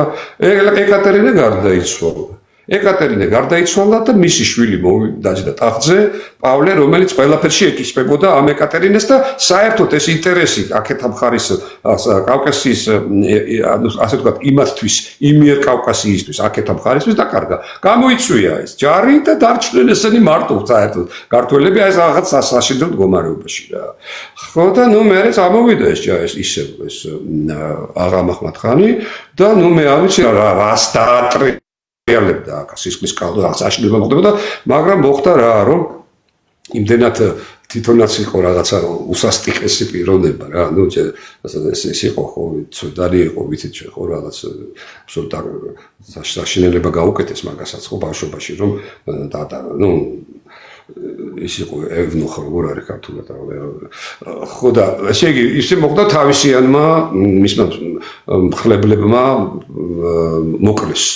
მოკლეს, იმიტომ რომ რაღაცა დააშავეს იმათმა რაღაცა მცირე რაღაცა და ეს გაბრაზდა და აიო წადითო ეხლაო ჩაბარდითო იმასო დაცვის უფროსო და ხვალ დილას თავი უნდა მოგაჭრანო რა და ამათო ესე იგი ფიქრეს რომ რაღაცა მოგაჭრას თავი და ღამე შეუიდნენ და მოკლეს ეს კაცი რა და დამთავრდა ეს მაგის ლაშქრობა მაგრამ ამითი რა თქმა უნდა არ დამთავრდა ეს ყველაფერი შემდეგ აღა მაჰმად-ხანის შემდეგ სპარსეთში გამეფდა მისი ძმის შვილი ეს ბაბახანი ეგრეთ წოდებული ეგეთი პიროვნება რომელიც ასევე წამოვიდა საქართველოსკენ ერეკლეს შეიგი შეუთვალა რომ ისევ და ისევ გადმოდი აქეთკენ დაივიწყე რუსები ტრაქტატი რაღაც მოკლედ ნუ ძალიან ესეთი კაცრი პირობები დაუყვენა მაგრამ უკვე რუსები აქ ასე ვთქვათ შეფრთხილდნენ ერეკლე უკვე ისე დღეში იყო რომ ამის გააგზავნა თურქეთში უნდა გაეგზავნა ესე იგი დახმარებისათვის და ნუ რუსებმა გაიგეს ეგეთისა და მიხვდნენ რომ პავლეს მიხვდა ბოლო რომ ეგრე არ შეიძლება რა და შემოვიდა აქ უკვე ესე იგი ჯარი ისეთი რომ რომელსაც უკვე ვეღარ გაბედეს სპარსელებმა ვერაფერი ამ დროს ხდება რა ერეკლე გარდაიცვალა და ტახტზე დაჯდა მისი შვილი. დიდი ის იყო დაძაბულობა მაგ მომენტში, მაგრამ მოკეთ მას ეკუთვნოდა ტახტი და მან მოახერხა ესე იგი რომ დააფიცა თავის სიბაზე. თორე ცდილობდნენ მისი ისინი დარბოდნენ სხვადასხვა იმებში და თავის სიბაზე აფიცებდნენ და ამან მოახერხა მოკლედ და ხელში აიღო ეს ძალაუფლება. ძალაუფლება ხელში აიღო და აქ ხდება შემდეგი უკვე გიორგი გზავნის წერილს და ელჩობას გრამის რუსეთში, პავლესთან, სადაც სთხოვს, რომ ესე იგი რომ მიერთოს საერთოდ საქართველოს, იმიტომ რომ ეს კავკასიის სამეფო, იმიტომ რომ უკვე დაინახა რომ ვერაფერს ვერ აკეთებდა თვითონ ახლა ქალბატონმა ირმამ ცოტა ისე ძალიან კაცრად ახასიათა გიორგი მე-12 ზაქი ჭამია და უნარო და რაღაც ძალიან ავადმყოფი კაცი იყო რა სანამდე ჯამთელად იყო ასე თქვა და რაღაცა საკმაოდ ისეთი ვაჟკაცი კაცი იყო და დადებითი პიროვნება იყო მაინც ახლა უნარები ცხადია რა თქმა უნდა არ გააჩნდა ისეთი როგორც მამამის მაგრამ არ იყო ესეთი რაღაცა აი მარტო ჭამაზე იყო და რაღაცა ეგრეც არ იყო სულთად რა თუმცა როგორც ჩანს უყვარდა ეს ამბავი და ბოლოს ძალიან ბევრსაც ასე თქვა დროს უთმობდა აი ამ იმას მაგრამ ხო გეუბნებით აი ძალიან ავად იყო და უკვე ძალიან დაუდრებული იყო და მაგრამ მან დაინახა რომ შეიგი ეს სიტუაცია როგორ მისი შემდეგ რა თქმა უნდა მოხდებოდა დაპირისპირება და ის კანონი რომელიც შემოიღო ერეკლემ ის ძალაში შევიდოდა და მისი სიკვდილის მერე მესშულს არ ეკნებოდა და მან გადადგა ეს ნაბიჯი რაც სრულიად გასაგები იყო იმიტომ რომ აი ერეკლეს ნების წინააღმდეგ რატოც და დერეკლე ესეთივე მეფე იყო როგორც გიორგი ხო ეხლა მე არ ვადარებ მათ ასე ვთქვათ უნარებს და დამსახურებებს ხო ქვეყნის წინაშე მაგრამ თავისი იურიდიულად ისეთივე მეფე იყო როგორც ერეკლე თუ ერეკლეს შეეცვალა რაღაცა წესი და რაღაც კანონი გამოეცა ზუსტად იგივე რომელიც ასე ვთქვათ დაკანონებული იყო ისტორიულად ზუსტად იგივე შეეძლო იურიდიულად გიორგის ხო აიღო და შეცვალა ეს მამამისის ეს კანონი და მიმართა რა თქმა უნდა გაიძლია მარტო კამას ვერ მოახერხებდა და გაიძლიერა იმითი თავი რომ ესე იგი გაგზავნა ელჩობა და თხოვა მიერთება იმიტომ რომ რეალურად ვეღარ მართავდა რა დაინახა მან რომ ქვეყანა განადგურდებოდა რა მოხდებოდა საშინელი დაპირისპირებები და ნუ გაგლიჯავდნენ ნაწილებად რა რა თქმა უნდა ეხლა პავლეს სიამოვნებით დათანხმდა ამ პირობას სიამოვნებით დათანხმდა იმიტომ რომ ნუ ეხლა ფაქტიურად იღებდა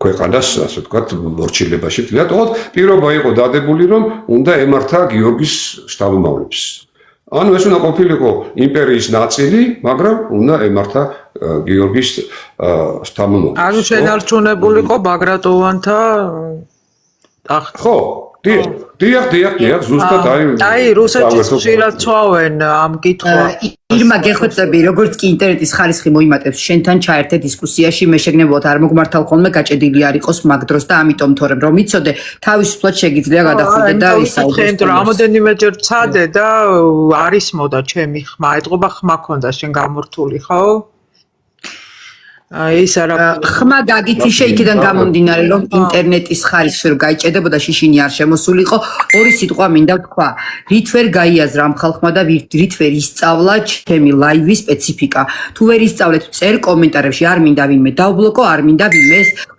მოსმენის საშუალება წავართვა ჩემთან არ ხდება ესე ვიღაც თავის სიმართლის სამკიცებლად დააჭიროს ხელი და ამოვიდეს ნუ სპამავთ ამ გთხოვა ამიყვანე და 1000 ჯერ ნუ წერთ ხომ ხედავთ რომ არ ვაკეთებ დაანონსებული ლაივი მაქვს ორი სტუმარი მყავს და ჩემთვის სრულიად საკმარისია მათი მოსაზრებები და ვისაც მოსმენა უნდა და შეუძლია მოусმინოს და კომენტარებში დააფიქსირეთ თქვენი აზრი ნუ ამით ამ მოთხოვნებს მაინც არა მომყავთ ხო ხედავთ არა და რატომ უნდა გამაბრაზოთ მაინც და მაინც სახი ამელეცა უკვე იმდენჯერ მომიწია პასუხის დაწერა მოდის გიხდით ირმა შეგიძლიათ განაგზოთ მე უკვე გავიჩვენე ნუ აი ამ სამეფო კარის და შიდა დაქსაქსულობის ფონზე მაინც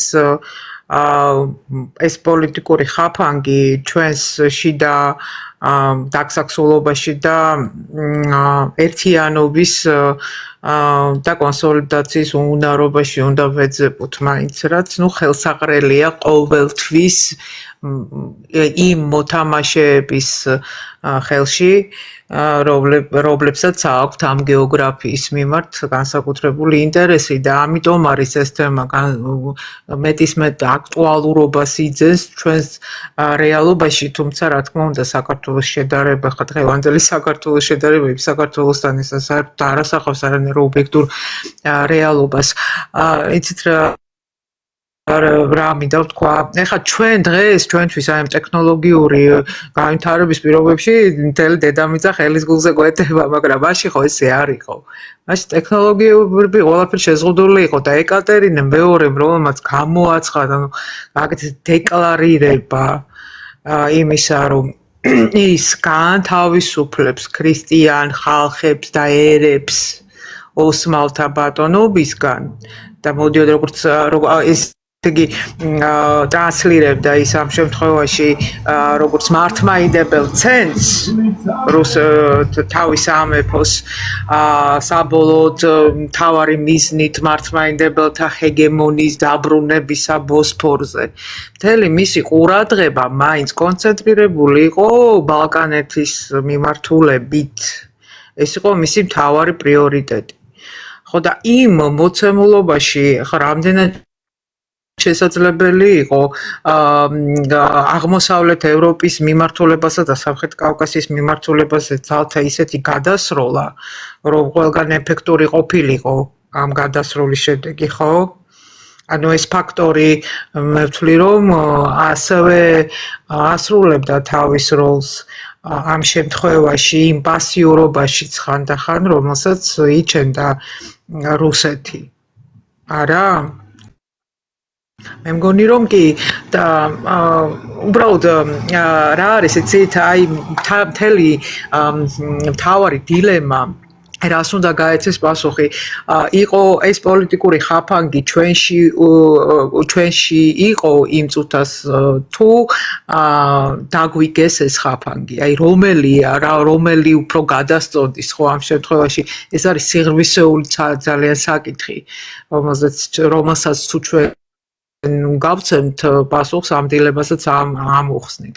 ნუ რა თქმა უნდა, მთავარი კითხვა არის ამ დილემის წინაშე როცა ვდგებით, ღირდა თუ არა ჩვენი ფიზიკური გადარჩენა იმ სხერბლის ფასად, რომელიც ჩვენ გავიღეთ. ანუ რა მოხდა ბაგრატოვანთა ტახტი, რომელიც ჩვენს საეკლესიო ენაზე არის ქრისტეს ტახტი. ხო? ეს არის კვართის მცველთა ტახტი. ანუ ეს არის ძალიან დიდი ტრაგედია. იმ მომენტში კი საერთოდ საქართველოს ისტორიაში ამ 1000-წლოვანი დინასტიის არსებობის ესეთი საკმაოდ არასახარბიელო ფორმით, ხო? ეს რბილად რო ვთქვა, დასრულება. და ეს არის ტრაგედია ეს ერთი, მეორე ამას მოყვა ჩვენი წმინდა სამოციქულო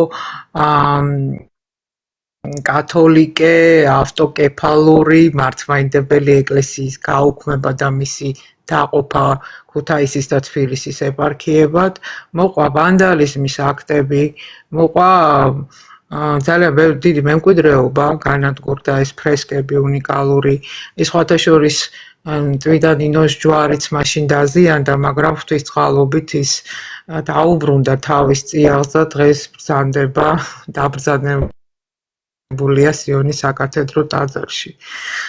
და ეს ტრაგედია, რომელიც ქართველმა ერმა გადაიტანა, აი სულ არის ეს დილემა, შეიძლება ეს გადაუჭრელ დილემადაც დარჩეს, მუდმივად. ანუ ეს კითხვა, გესმით, ეს წუხილი იმისა, რომ ღირდა ჩვენი ფიზიკური გადარჩენა, მერე აი ამისთვის რა ჩვენ ეს გადავიტანენ და ყველაზე კარგად ამას პასუხობს მაინც დრო. რომ ღირდა, იმიტომ თუ შენ ფიზიკურად არა ხარ, მაშინ ვისთვის არის ეს ყველაფერი, ეს სიწმინდეები, ის რაც ძვირფასია შენთვის, თუ შენ არა ხარ. მაშინ აი როგორც არც ახლა რამდენად პასუხობს ეს ახლა პარალელი, აი კონსტანტინოპოლის პატრიარქი არის, მაგრამ კონსტანტინოპოლი არ არის. ტარია ის. არ ყავს ხალხი. ან და ეკლესია ერისთვისა ერი ცოცხალი უნდა იყოს. იმისთვის რომ ადიდოს ღმერთი. ეს ხომ ცოცხალი კავშირია, ეს ხომ არ არის კარგასი, ბუტაფორია, ან ჩვენთვის ჩვენ ხო მართლმადიდებლები ვართ თხემიდან წერფამდე ჩვენთვის როგორც და ამბობს ჩვენი კოსტია გამსახურდია, განა ქვაასვეტი ცხოველი, ანუ ჩვენთვის ეს კედლები არ არის. ეს არ ცოცხალი ურთიერთობა ცოცხალი ერისა ცოცხალ ღმერთთან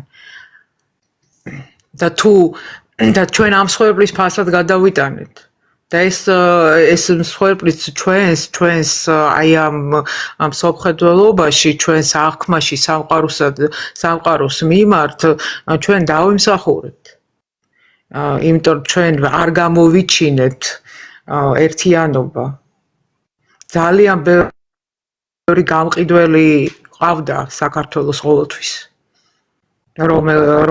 რომელიც თავისი აი ამ მერკანტილური ინტერესებიდან გამომდინარე მოქმედებდა და ეს არის შედეგი მაგრამ ჩვენ გავიმარჯვეთ იმიტომ რომ ჩვენ ცოცხალი ერი ვართ ცოცხალი ერი სრულფასოვანი ისტორიული მეხსიერებით ამ ფიზიკურმა გადარჩენამ ჩვენ აი მიუხედავად ამ ტკივილისა რომელიც ჩვენ აი ამ ფაქტებით გადავიტანეთ თან ძალიან მტკივნეული იყო ეცით რა არის როდესაც საკუთარ εδაზე ღვთისმსახურებას გიგრძალავენ ეს საერთოდ არ ჯდება მართლმაინდებლობის ტრადიციაში მართლმაინდებლობა იმით არის რაფინირებული სარწმუნოება რომელიც ესე იგი ყოველმა ერმა თავის ენაზე უნდა ადიდოს ღმერთი აი ეს ერის თვითმყოფადობის შენარჩუნების ქვაკუთხედია და ამ თვითმყოფადობის კიდევ გამოვლენის შესაძლებლობაც ხო მართლმადიდებლობა ყველგან ერთნაირი არ არის ყველა ერს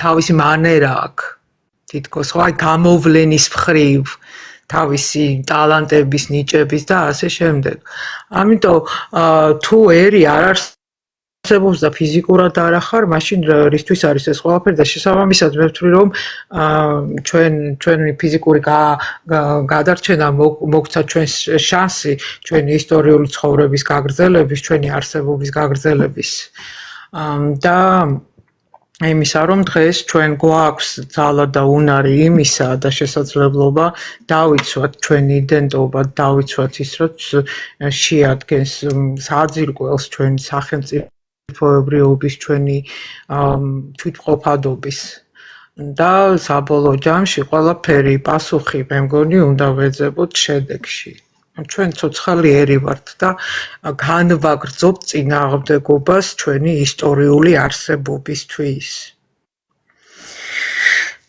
არ ვიცი, მაგრამ მე ჩემი ხედვა ამ შემთხვევაში ეს თუ კი რაიმე ნაწილში ხალხონი ირვას მოსაზრებები არის თქვენგან განსხვავებული თავისუფლად შეგიძლიათ ეს სივრცე იცით რომ არ არის დაკეტილი ამისთვის და შეგიძლიათ უპასუხოთ. ხო, იყო პერიოდი, აქ რაღაცა კითხულობს არავინ გვიგრძალავდა რეებს ბოდავთ, რას ლაპარაკობთ? იყო მომენტები. ნახე ირმა აზრთა სხვადასხვაობას უკვე მიჩვეული ვართ და ის რომ ერთმანეთის აზრის პატივისცემა არ გაგონებს, ამასაც მივეცვიეთ უკვე. მე ვთქვი ჩემი საუბრის დასაწყისში რომ ისტორია არ უნდა რაც არის ის უნდა მიიღო ეს არის კულტურული ერის პირველი მანიშნებელი იმისა რომ შენ ისტორიას იღებ ისეც როგორიც ის არის თავისი დადებით და უარყოფითი მხარეებით შენ წარსულია ეს შენს მიერ განვლილი გზა შენი ცხოვრების ნაწილია და უნდა მიიღო ისეთად როგორც ის არის არც არაფერი არ უნდა შეალამაზო არც არაფერი უნდა გააფეტიშო და არც არაფერი იმდენად არარეალურად არ უნდა გაამუქო. ამიტომ და შემდეგში რა აი ამ ყველა მომენტის მე რთული მომენტების შემდეგ რაც ქართულმა ხალხმა გადაიტანა მე ერთაშორისი ურთიერთობები თავის საქმეს აკეთებს ეს საერთოდ ცალკე ხელოვნებაა ეს სხვა დინებაა საერთოდ აი ამ გეოპოლიტიკური თამაშებისგან განსხვავებული და ეს ძალიან ძვირფასი ურთიერთობებია მე მინდა დაუბრუნდებ სულდა მე პრემიერ-მინისტრის შეფასებასთან დაკავშირებით გეორგიევსკის ტრაქტატის 2-ოდე სიტყვა მეთქვა იმიტომ რომ მე ძალიან მომეწონა ძალიან ისეთი იყო რა ბალანსის პოლიტიკის კლასიკა იყო მაგრამ მაინც თქო ყველა უკმაყოფილო დარჩა ისეთი ეპიზოდით ფინალური ეპიზოდით სადაც მან ევროპა ახსენა და ნამდვილად მე-19 საუკუნეში და მე-20 საუკუნის დასაწყისში საქართველოსთვის რუსეთი იყო დერეფანი ევროპისკენ და ეს არის ფაქტი.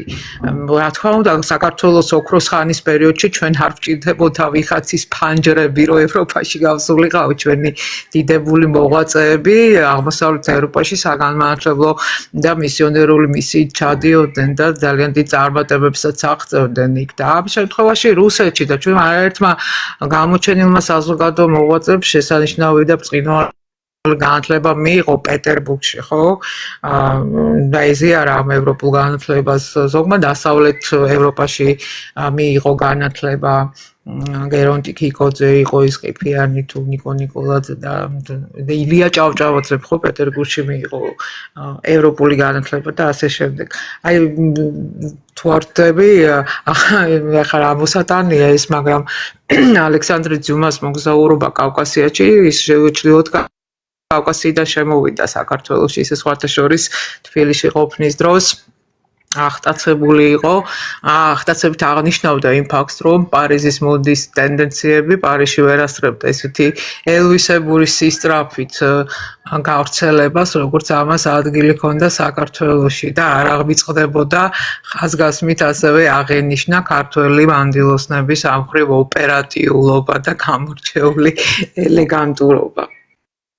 ამიტომ ერთაშორისი ურთიერთობები ამდიდრებენ ერთმანეთს და აი რუსულ-ქართულმა ხალხთა შორისმა ურთიერთობებმა, ამ საერთაშორისო ხო, ერთაშორისმა ურთიერთობებმა შეასრულა ისეთი როლი, რომელმაც მე საბოლოო ჯამში ჩამოაყალიბა და შექმნა რაღაცა ძალიან მშვენიერი, ძალიან ესთეტიური და ძალიან ისეთი, რომელიც არის თავისუფალი და მარადიული დროს და ძალიან ბევრი ადამიანისთვის აი ამ ძალიან რთულ პერიოდში შთაგონების წყარო.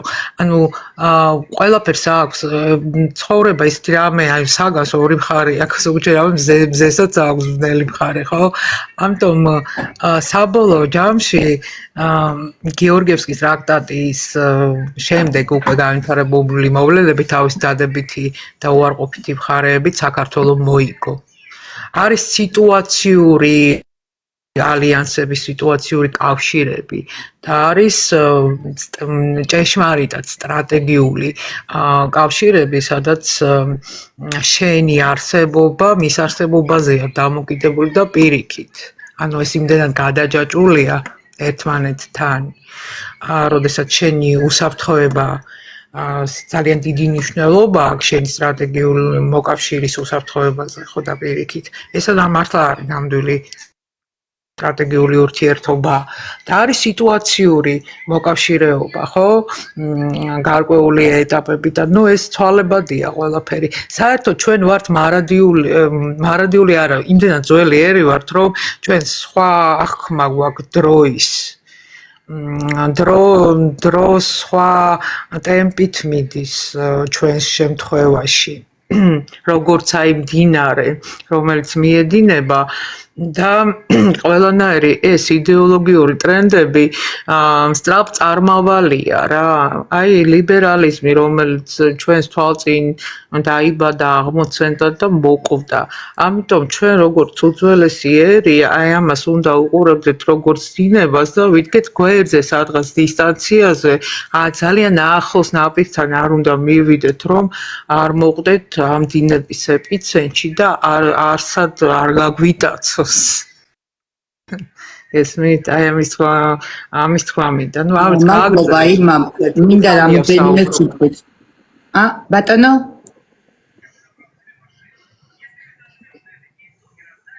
ირმამ მგონდა ასრულა სათქმელი, მინდა აღნიშნო კომენტარების ავტორებს მიმართო და ვუთხრა. თუ კი პირველად არ ხართ ჩემს ლაივზე, უნდა იცოდეთ, რომ მე ყოველთვის, როდესაც რესპონდენტი ყავს მოწვეული, ერთი იქნება 2 თუ 3, მას ვაცდი, მისი მოსაზრება დააფიქსიროს და მაყურებელმა უნდა განსაჯოს.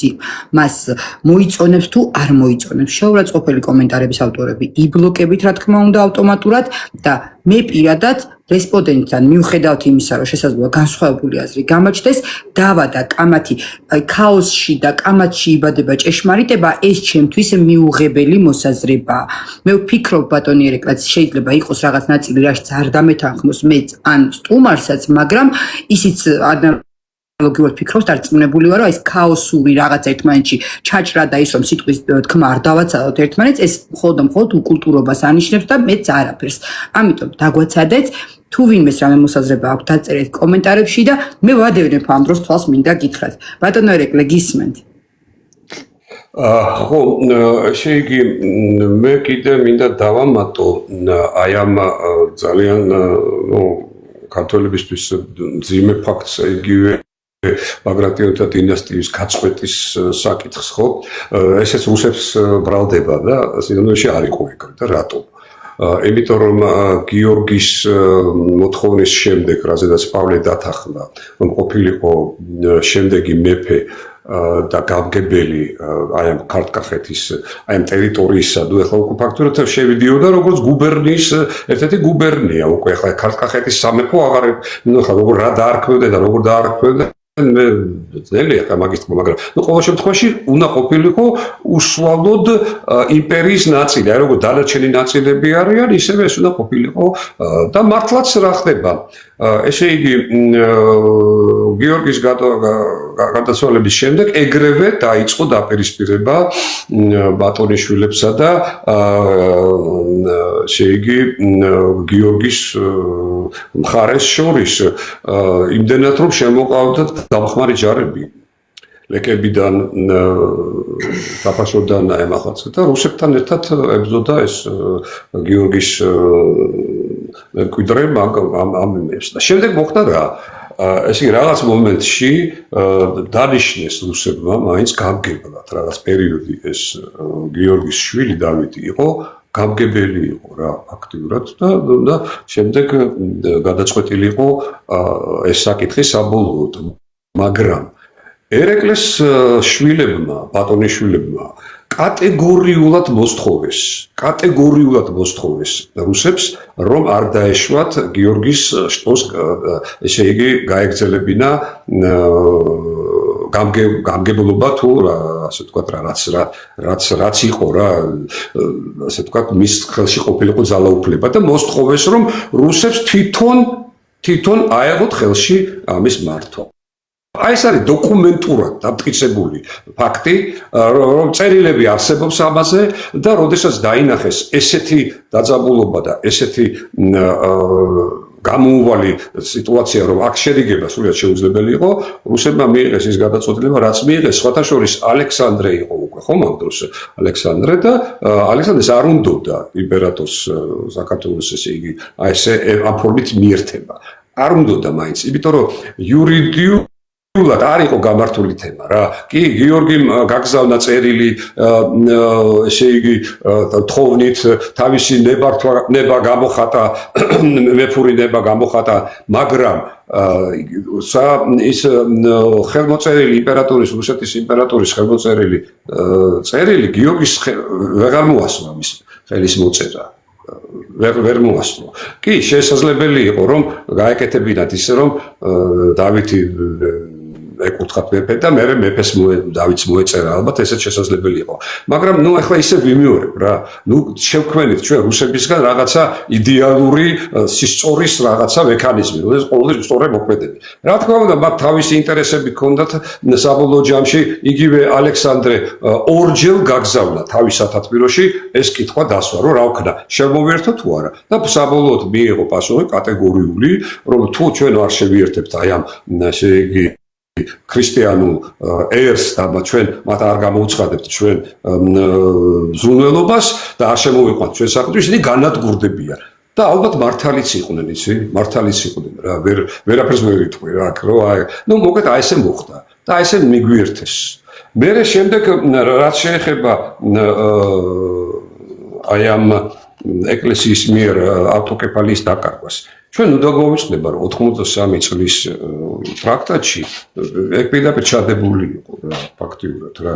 იმიტომ რომ საქართველოს მათ ეწერა ეგეთი რაღაცა რომ საქართველოს წინა გადაცემას ის აღნიშნე და ეხლა მინდა ვთქვა რომ ეგეთი ფორმულირება რომ საქართველოს კათოლიკოსი ან უმაღლესი სასულიერო წოდების პირი უნდა ყოფილიყო რუსეთის სინოდის წევრი და უნდა ყოფილიყო მერვე ნომერი ესე იგი ტობოლსკის ეპარქიის და ეპისკოპოსის შემდეგ წოდებით. Ну, ეხლა რა ავტოკეფალიაზე არის ლაპარაკი. თუმცა მოხდა შემდეგი რომ 11 წლამდე ესე იგი ხელი არ ახლეს, შემდეგ ისევ ქართველი ერისთავი დევთარი ერთ-ერთი ის დანიშნეს და რამდენიმე წლის მერე საერთოდ გააუქმეს ეს ასე ვთქვათ ქართული წარმომადგენლობა ამ იმაში. მაგრამ ესეც ჩვენ უნდა გვესმოდეს რომ ეს არის იმპერია. იმპერიასთან რომ შედიხარ ურთიერთობაში, იმას აქვს თავისი წესები. ის ყველაფერს ცდილობს რომ ესე იგი დაიქვემდებაროს ისე როგორც მას აწყობს. აი ახლა ესეთი კითხვა იყო მან თქვენი მაყურებლის ერთ-ერთის ხო და ფიქრობ რომ ალბათ კითხვები უნდა დასვან ხოლმე და შეძლებს დაგვარად უპასუხებდა ალბათ ამ ფორმატში შეიძლება რომ რა იყო დომინანტი რელიგიური ესე იგი ერთიანობა ქართველების და რუსების თუ გეოპოლიტიკური რა.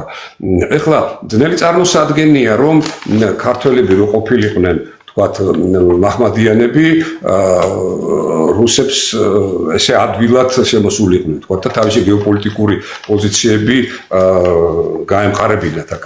ძალიან ძნელია ამის თქმა გულში რა ქონდათ ასე ვთქვათ ვიღაცა რომელიმე იმპერატორს და თუ რუსეთის რამდენად ისინი მორწმუნეები იყვნენ და რამდენად მათთვის ეს მნიშვნელოვანი იყო. თუმცა სულ ამას უსვამთ ხას რომ ჩვენთვის ეს ძალიან დიდი მნიშვნელობა ესე იგი აქვსო ამასო. ეხლა მე ვფიქრობ რომ ჩვენ რომ მაჰმადიანები ყოფილიყავით საერთოდ პრობლემა არ დადებოდა რუსეთთან ურთიერთობის, ხო?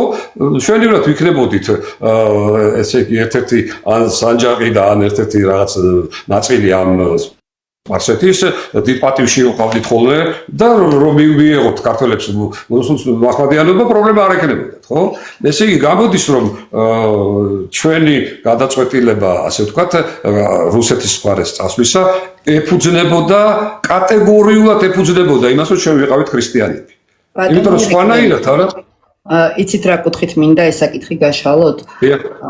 როგორც ჩრდილოელი მეზობელი რა ფერს წარმოადგენდა ისტორიულად საქართველოსთვის, იმიტომ რომ ირგვლივ მაჰმადიანურ სახელმწიფოებს შორის ვიყავით ხო მოქცეული და ყოველთვის საჯიჯგნი მასალა იყო მათთვის საქართველო და დღევანდელობაშიც რომ გადმოვიტანოთ, რა რისკ ფაქტორებისგან გვაზღვევს ის რომ ჩრდილოეთით ამხელა იმპერია არის ჩვენი მეზობელი და კი ერთმორწმუნეობას ჩვენ ხაზს უსვამთ, ამაში ძალიან ბევრი არ გვეთანხმება ხოლმე, იმიტომ რომ ტყუილად განწყობილია საზოგადოება, გამოზრდილია 35 წლის განმავლობაში რუსოფობიული განწყობებით, მაგრამ ამაზე ჩვენ აუცილებლად უნდა ვისაუბროთ მიუხედავად იმისა, რომ ზუსტად ვიცი, უამრავი გაგვაკრიტიკებს და მომიწევს ამ ქარცეცხლთან მერე კომენტარებში ბრძოლა, მაგრამ სიმართლე უნდა ითქვას.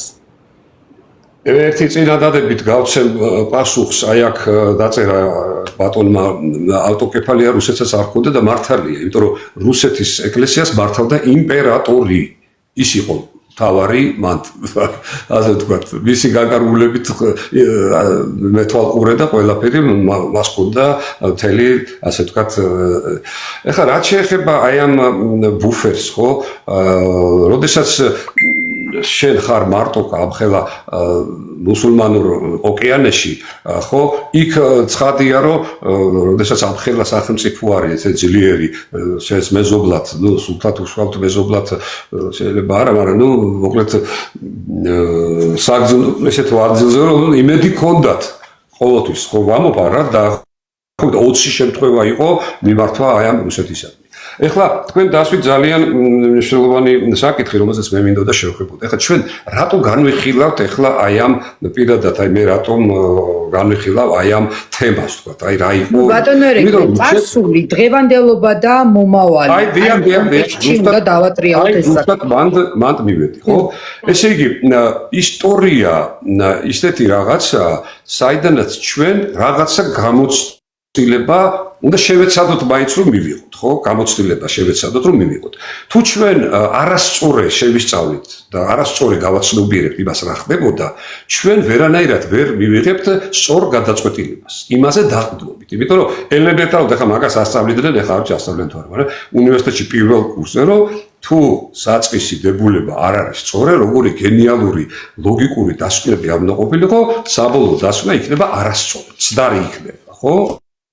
ამიტომ ძალიან მნიშვნელოვანი საკითხი გეოპოლიტიკური, აი დღევანდელი დრისა, ხო? გეოპოლიტიკური კანონზომიერებები. რა არის ეს გეოპოლიტიკა და რა კანონზომიერებები აქვს მას ისეთი, რომლის გაუაზრებლობა და გაუთვალისწინებლობა გუყავს ქვეყანას, მცირე ქვეყანას, ну ახლა დიდი ქვეყნები საერთოდ არეგულირებენ და თვითონ მართავენ ამ გეოპოლიტიკას, მაგრამ აი ეს მცირე ქვეყნები თუ ვერ გაერკვნენ აი ამ კანონზომიერებაში და რა როგორ არაერად, ისინი შეიძლება განადგურდნენ საერთოდ რაც ჩვენ მოგვივიდა ფაქტიურად კიდე ხომ გავნადგურდით, ხო? აი ახლა ცოტა ხნის წინ რა. და აი ესეთი დამოკიდებულება ისტორიისადმი არასწორი, რომ აი რუსეთი ყოველთვის იყო მტერი, ყოველთვის ესე იგი ცდილობდა საქართველოს განადგურებას. ეგ არის დამღუპველი იმისთვის, რომ დღეს მივიღოთ სწორი გადაწყვეტილება აი ამ გეოპოლიტიკური პოზიციიდან გამომდინარე.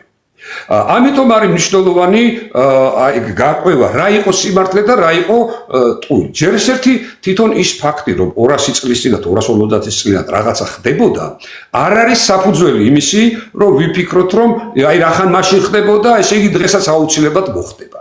მე პირდაპირ გეტყვით, რომ როდესაც შენ დებ რაღაცა ხელშეკრულებას ძლიერ სახელმწიფოსთან, რომელიც მისთვის არ არის მისაღები საბოლოო ჯამში და მის ინტერესებს ლახავს, ის აუცილებლად მოგატყუებს. აუცილებლად, ეს არის კანონზომიერება.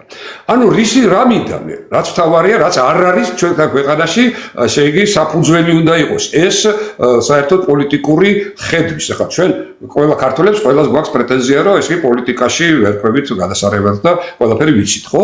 მაგრამ თუ კი არ იქნება აპრიორი ჩვენი პოზიცია სწორ საფუძველზე დაყენებული და მცდარ პოზიციაზე ვიდგებით, ხო? ჩვენ ვერასოდეს ვერ მივიღებთ რეზულტატს, ხო? და რა ახლა გვინდა რომ საბოლოო ჯამში ცუდი რეზულტატი მივიღოთ, დარწმუნებული ვარ, რომ ის ხალხი, რომლებიც ამაზე არ ფიქრობენ, ის იმათაც არ უნდათ რომ ცუდი რეზულტატი მივიღოთ, მაგრამ აუცილებლად მივიღებთ, თუ კი ჩვენ პოლიტიკას განვიხილავთ როგორც ქუჩურ გარჩევას.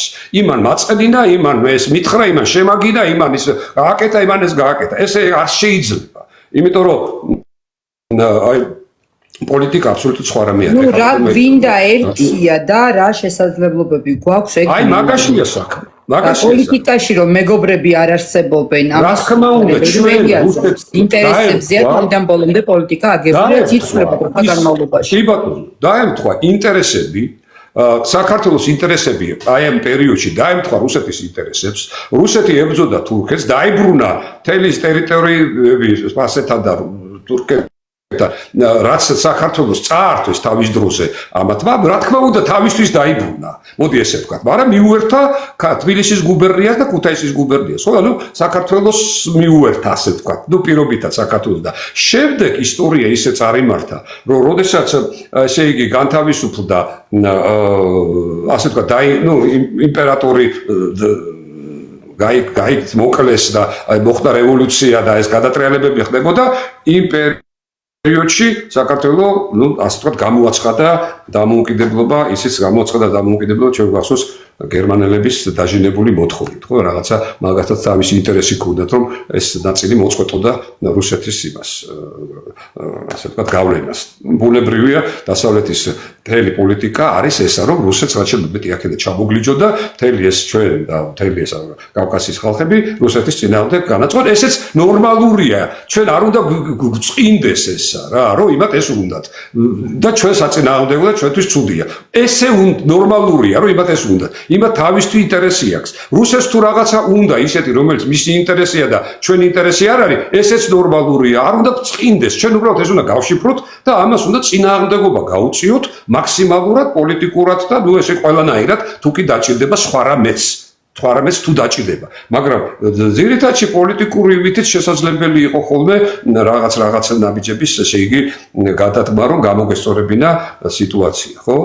აი მე ვფიქრობ რომ აი ამიტომ ვცდილობთ რომ აი ეს კლიშეები წარსულზე რომ აი ესე მოხდა აი ტოტლებენმა ეს საშინელება გააკეთა მე შემიძლია კიდე დავამატო მაშინაც ვთქვი და ეხლა კიდე დავამატებ ქალბატონი ირმას სიტყვებს რომ კი ტოტლებენი ძალიან შორს იყო ერეკლესგან ხო მაგრამ რატომ უნდა წარმოვიდგინოთ ჩვენ რომ მაინც და მაინც მას აი სუდის გაკეთება უნდოდა. კი, აღა თავისი აი სამადურ რუსები რო იტყვიან ხოლმე. ხო, ესე ტიპი იყო რა.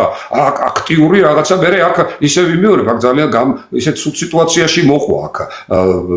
ჯერ ვიღაცები რო ჩამოყვნენ მას რუსეთიდან ქართველები, ისინი ცდილობენ მის გამოყენებას ერეკლეს წინააღმდეგ, ვიდრე თვითონ უნდა ჩაეგდოთ ხელში, მე ტოტლებენის მოშორება უნდოდა და მისი ჯარი შაგდება ხელში და საქართველოს მერება, ასე ვთქვა, პატონობები გამხდარი იყვნენ და ასე შემდეგ. და ტოტლებენმა რაც როდესაც დაინახა რომ მისი აი ეს აწყურის ციხესთან და სისულელები გასწორეთ, სწორია, დაიწყო იქ ესე იგი ზარბაზნების ცხოველა და რაღაც ზიგიჟეები აკეთა და მე როდესაც დაინახა რომ მოვიდა დამხმარე ჯარი 2000 კაცი ლეკი შევიდა ციხეში, ხო? და ერეკლე აპირებდა კიდე წინ წასვლას და ესე იგი ბრძოლას იმათ მისთვის ეს სულ წარმოუდგენელი იყო, ევროპული ტიპის ის იყო და ზურგში ამხელა ჯარი ეს სამჯერ უფრო მეტი არმია მეების თურქების მან ჩათვალა ეს იგიჟია რა და თქვა რომ ნუ არ ითქვა რა მაგას ძალიან ესეთი ცუდი ლაპარაკი მოყვა და მას შეურაცხყოფაც კი მიაყენეს და იგი წამოვიდა მაგრამ რო წამოვიდა ისე ვიმეორებ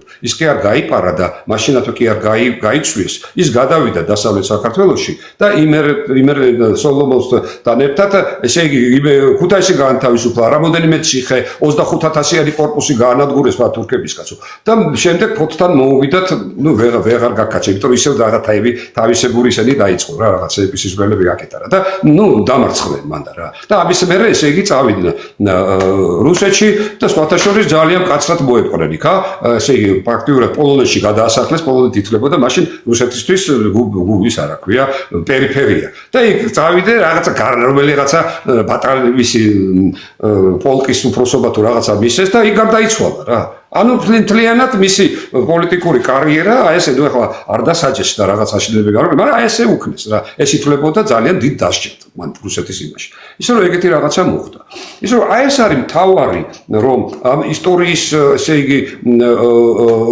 ძებნას და იქ რაღაცა კეკვას და რაღაცა იქიდან დასკვნების კეთება დიდი მას არ მოგვიტანს ჩვენ თუ ესე იგი დაგვავიწყდება რომ მთავარი ისევ და ისევ სწორე გეოპოლიტიკური და მის გააზრება. იმიტომ რომ ვამბობთ რომ აი სწორედ თქვა ქალბატონმა ერთ-ერთ თავის გადაცემაში რომ ხალხო ჩვენ უნდა გავიგოთ რომ კანონი აღარ არსებობს სოფლიო ესე იგი პოლიტიკაში. ვით ძლიერია ის მართალია, მაგრამ ყოველთვის ეგრე იყო, ოღონდ შეფუთული იყო მაინც. ჩვენ ისევ და ისევ კიდევ ერთხელ გავახსენებ ჩვენ სმენელს ალბათ ყველა მისის ეგ ამბავი იგივე კარიბის კრიზისი ხო 59 წელს იყო 58 წელს როდესაც იქამდე ამერიკელებმა თურქეთში განალაგეს რაკეტები რომელიც დამისდებული იყო საბჭოთა კავშირზე და საბაგიეროდ საბჭოთა კავშირმა ესე იგი გაეროს წევრი კუბის თხოვნით ოფიციალურად წაიღეს თავისი რაკეტები კუბას რომ გაენაგებინათ. რა ჰქონდათ უფლება? ყველანაირად კანონით უფლება ჰქონდათ. ამერიკელები გაგიჟდნენ საერთოდ ამაზე რომ დაინახეს რომ რაკეტებს უდგავდნენ და უთხრეს რომ კიდე ერთი ცოტა წინ წამოხვალთო და თელ გერმანიას ჩაგიზირავთო. რა ამერიკელებს ჰქონდათ მაგითი იურიდიული უფლება? არა რა თქმა უნდა, ხო? მაგრამ არის კანონი. კანონზომიერება. როგორც კი სუპერ სახელმწიფო გრძნობს ხიფათს, ეგზისტენციალურ ხიფათს, ის მოქმედებს ყოველგვარი კანონების ესე იგი გათვალისწინებით. ზუსტად ეგრევეა რუსეთი.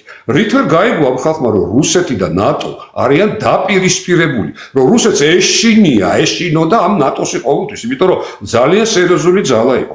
ეხლა ბოლო დროს არის რომ გაძლიერდნენ ესენი და რუსები და რაღაცა ისეთი რაკეტები და ისეთი შექმნეს, რომ აკაკალებს ზოგიერთებს დასავლეთში, დიდად რომ ბაქიბუქებენ, მაინც შიში აქვთ და ვერაფერს ისეთ ნაბიჯებს ვერ დგავენ. ეხლა დაიწყეს რაღაცა აი უკრაინისთვის იარაღის მიცემა და რაღაც შემოსროლელი.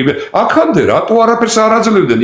რუსეთს უკრაინას ისეთი იარაღს, რომელთაც შეეძლოთ, ესე იგი, სერიოზულად დაეზიანებინა რუსეთი, ხო? სერიოზულად დაეზიანებინა. ხო ქონდათ აქვთ ახლა იგივე დასარჩი, მაგრამ არ აძლევენ, იმიტომ რომ იციან რომ იმის თანაპასუხს მიიღებენ, რომ შეიძლება ქვეყანა აღარ დარჩეს მაგათი რომელიღაცა ნატოს წევრი ქვეყანა. კი, რუსებსაც დააზიანებენ, მაგრამ ამას მიიღებენ პასუხად რა, საბოლოო ჯამში რა. ხო, და აი ეს უნდა გვესმოდეს ჩვენა რა. ჩვენ რომ ეხლა ვართ ესეთ მდგომარეობაში და არც იქითა ვარ და არც აქეთ, ხო? რა ეს შემთხვევით ეს დღეს ხო არ მოხდა ესე, რომ ახლა მე ძალიან ბევრი შემილია ვილაპარაკო მთავრობის არასწორ და ახლა ზოგმე ვისაც რა უნდა დაარქვას, მაგრამ ჩემთვის ასეთ ძალიან ცუდ პოლიტიკაზე რა, შიდა პოლიტიკაზე და აქამდე გარე პოლიტიკაც იყოს საერთოდ კატასტროფა, ხო? იმიტომ რომ ბოდიში რა, მე კარგად მახსოვს ეხლა რომ გაიგიჟეს თავი და ანტი-LGBT გამოსვლები და რაღაცები. მე კარგად მახსოვს გამოთქვები რომ ცოტა ხანი ვაცალოთ და მივაჩვევთ ხალხსო LGBT პრაიდებს რა, ესეც მახსოვს კარგად როგორ იმაზე იდგა. ხო, ძალიან კარგად მახსოვს. მე ისიც კარგად მახსოვს, რომ რაღაცა ანტირუსული გამოხდომისა, რომელიც მე გავაკრიტიკე, გადამიარეს და გამანადგურეს საერთოდ და ეხლა თვითონ არიან მაგ პოზიციაზე, ხო? მოვიდნენ გულზე, რომ არ შეიძლება მის კეთება, ხო? აი მაგაშია საქმე, ხო? მაგრამ მაგათი ბრალიც არ არის, უნდა იმიტომ ეგ დაიწყო, საბჭოთა კავშირი დაიშალა, მე მაშინ დაიწყო ანტირუსული ქმედებები. მაშინ დაიწყო, მაშინაც თქვი და კიდე გავიმეორებ რა, რომ SNG-ში არ შესვლა იყო გეოპოლიტიკური შეცდომა საქართველოსი. ვინც ეს არ გადაბიჯი არ გადადგა და ვინც ეს ნაბიჯი არ გადადგა, საუბედუროდ ძალიან ძიმედ დაამთავრა ყველაფერი, ხო? დაწყებული ბატონ ზვიად გამსახურდიასი, რომელმაც უარი თქვა SNG-ში შესვლაზე და ამის სამაგიეროდ რუსებმა დაუშვეს გადატრიალება აქ, თორემ რო შესულიყო და ესე იგი ეს შესაძლებელია დიდი ალბათობით არ მოხდებოდა. გარდა ამისა ისა კიდე ერთხელ გავახსენებ, წინაძე თქვი და ეხლაც ვიტყვი. ჩვენ რო გვაქვს პრეტენზიები, რომ აი აგვიჯანყეს ავტონომიები და ჩვენს წინააღმდეგ წავიდნენ, ხო? ბოდიში, მაგრამ ვინ დაიწყო ეს ავტონომიების აჯანყება? ჩვენ დავიწყეთ. როდესაც იმას რა ქვია, ის იყო რა ის არის თურქესტანი, როდეში თათარსტანის ის იყო იქეთი პერიოდი, ესე იგი გამოყოფა და რაღაცა და ჩვენ მხარი დაუჭირეთ, კაცო. მხარი დაუჭირეთ, ჩეჩნეთი ვაღიარეთ. და ამის მერე მოხდა ის, რაც გაგვიკეთეს, კაცო. ამის მერე მოხდა. გავაკეთოთ დასკვნა რა. როგორც კი ჩვენ რუსეთს დაუპირისპირდით, იქამდე უბატონოდ ხმას არ გვცემდნენ. ხმას არ გვცემდნენ. ბატონო, თქვენ არც იქით, არც აქით არიო საქართველო, ახსენეთ. საერთოდ თავიდანვე რომ ასე ყოფილიყო, ჩვენთვის ბევრად უკეთესი იქნებოდა და არ გვექნებოდა ეს ტერიტორიული პრობლემები, რომლებიც ჰქონდა. მაგრამ ეს სიფრთხილე მაქსიმალური რომ ესე არ გადაიხაროს ეს ზედმეტი მოძრაობების გარეშე, ეს არის იმისთვის რომ არც ჩვენ ჩრდილოეთ მეზობელს შეექმნას თავის ტკივილი და არც ჩვენ შეგვექმნას თავის ტკივილი ამ მოცემულობაში, როდესაც ის ცივილიზაციურ დაპირისპირებაში იმყოფება, იმიტომ რომ ეს გახდება მერე საბაბი სხვა ძალიან ხისტი მოქმედებებისა და ჩვენ უკვე ვხედავთ, რომ ერთ-ერთი ჩვენი სავაჭრო პარტნიორი საკმაოდ მუქარი შემცველ სიგნალებს უკვე მერამდე დააჟღერებს. ამიტომ გაკრიტიკება ხელისუფლებისა იმისთვის, რომ ის ცდილობს შეინარჩუნოს ესე ვთქვათ ნეიტრალიტეტი, მე არ მგონია რომ ეს ოპრიანი იყოს რა კონტექსტით ლაპარაკობ ამას. ანუ რო არც სხვა შეუქმნათ თავის ტკივილი და არც ჩვენთვის არ შეიქმნა. ეს ნეიტრალიტეტი იმ თავითვე რო ყოფილიყო დეკლარირებული და ქვეყანა მართლა ყოფილიყო ნეიტრალური სივრცე და ყოველგვარი სამხედრო ალიანსებში და ბლოკებში გაწევრიანების გარეშე მტრული ჩრდილოელი მეზობლისთვის აი ამას ვამბობ და ღია ყველასთვის და ნეიტრალური ქვეყანა რა თქმა უნდა ჩვენთვის უკეთესი იყო. მაგრამ ეს ასე არ განვითარდა. მოდი ორივე სტუმარს მინდა გკითხოთ, რამდენად არის დაიჭრება ჩვენი სახელმწიფოსთვის ნეიტრალიტეტი და ნეიტრალურ სახელმწიფოდ ყოფნა, როდესაც გეოპოლიტიკურად ესეთ ველში ვიმყოფებით. თავიდანვე რო ყოფილიყო თქო ნეიტრალური, თავიდანვე. თუ აქვს შესაძლებლობა ჩვენს ქვეყანას თუნდაც ეხლა ხო შეიძლება თქვა რაღაც პოლიტიკური პროცესი დაიწყოს. თუ არის დაშვების დონეზე მაინც ამის, იმიტომ რომ იყო მოსაზრება ესეთი კომენტარებში და ამიტომ მაინტერესებს, თორე ჩემი აზრით ცოტა განსხვავებულია ნეიტრალიტეტი. ამას აკეთებენ ფაქტიურად ეხლა. თქვენი მაინტერესებს. ეხლა ამას ცდილობენ ეს გააკეთონ ისე, რომ ნორმალიზებაც მოახდინონ რუსეთთან ურთიერთობის პარალელურად. ამას ცდილობენ. და მე ამ შემთხვევაში ამ რთული, ურთულესი ტურბულენტობიდან გამომდინარე ვერ ხედავ კრიტიკის მიზეზს და ძალიან არ მსიამოვნებს, როდესაც საინფორმაციო ველზე მიმდინარეობს ძალიან დიდი თავდასხმა და დისკრედიტაცია, სერიოზული შტურმი, საინფორმაციო შტურმი მიმდინარეობს მოქმედი ძალის მიმართ, იმიტომ რომ მე ჯერ ესეთი ამ ძალის არც ალტერნატივას ვხედავ პოლიტიკურ ველზე. და არც არანაირ შესაძლებლობას, რომ ვინმეს კონდეს თავი და უნარი ისეთი პოლიტიკური გამოცდილება, რაც ამ ძალამ ამ 12 წლის განმავლობაში გამოიარა, რომ ასეთი პოლიტიკური გამოცდილებით მე უკვე ჩაიფაროს ქვეყანა და ვთვლი, რომ სახიფათო სიტუაციაა და სახელმწიფოებრივი ინტერესებიდან გამომდინარე მაქსიმალურად უნდა იყოს ფრთხილი თავის გამონათქვამებში. ბატონო ერეკლე, იქნებ თქვენს. დიახ. მეც ზუსტად მაგას ვამბობდი, როგორც ჩანს, არასწორი ინტერპრეტაცია. მაგას ვამბობდი, რომ ეხლა როგორც იქნა, ესე იგი დადგნენ გზაზე, რომ თვითგანადგურებაში არ შევიდნენ. ხო, რომ არ დაუპირისპირდნენ აი ამ უზარმაზარ ძალას. ეხლა მე მინდა პასუხი გავცე ერთ მოკლედ გავცე პასუხს ბატონმა თქვა ვიღაცამ, რომ ვერ ხედავ აქ სახელმწიფო, რომ ივლისში იყო გადაწყვეტილი ზვიადის მოშორება რაშუაშია ესე იგი. ჯერ ესეთი საიდან გვაქვს ხოლმე ესეთი კატეგორიული ინფორმაციები, რომ რაღაცა იყო ივლისში გადაწყვეტილი. გარკვევით იყო ნათქვამი, ბატონ ზვიასო გავაყოფილიყო გადაწყვეტილია რა, არ თხოვდა ელცინი, რომ ჩამოდით, ესე იგი იქ შეხვედრა რო იყო ესეგეს იმაში. ჩამოდითო, თორე პრობლემები შეგექმნებათო. თორე ივლისში რო ყოფილიყო, არც ეთყობდნენ ამას, ხო, ისედაც შეუქმნიდნენ პრობლემებს. ესე იგი არ არის ეგრე სულთად რა.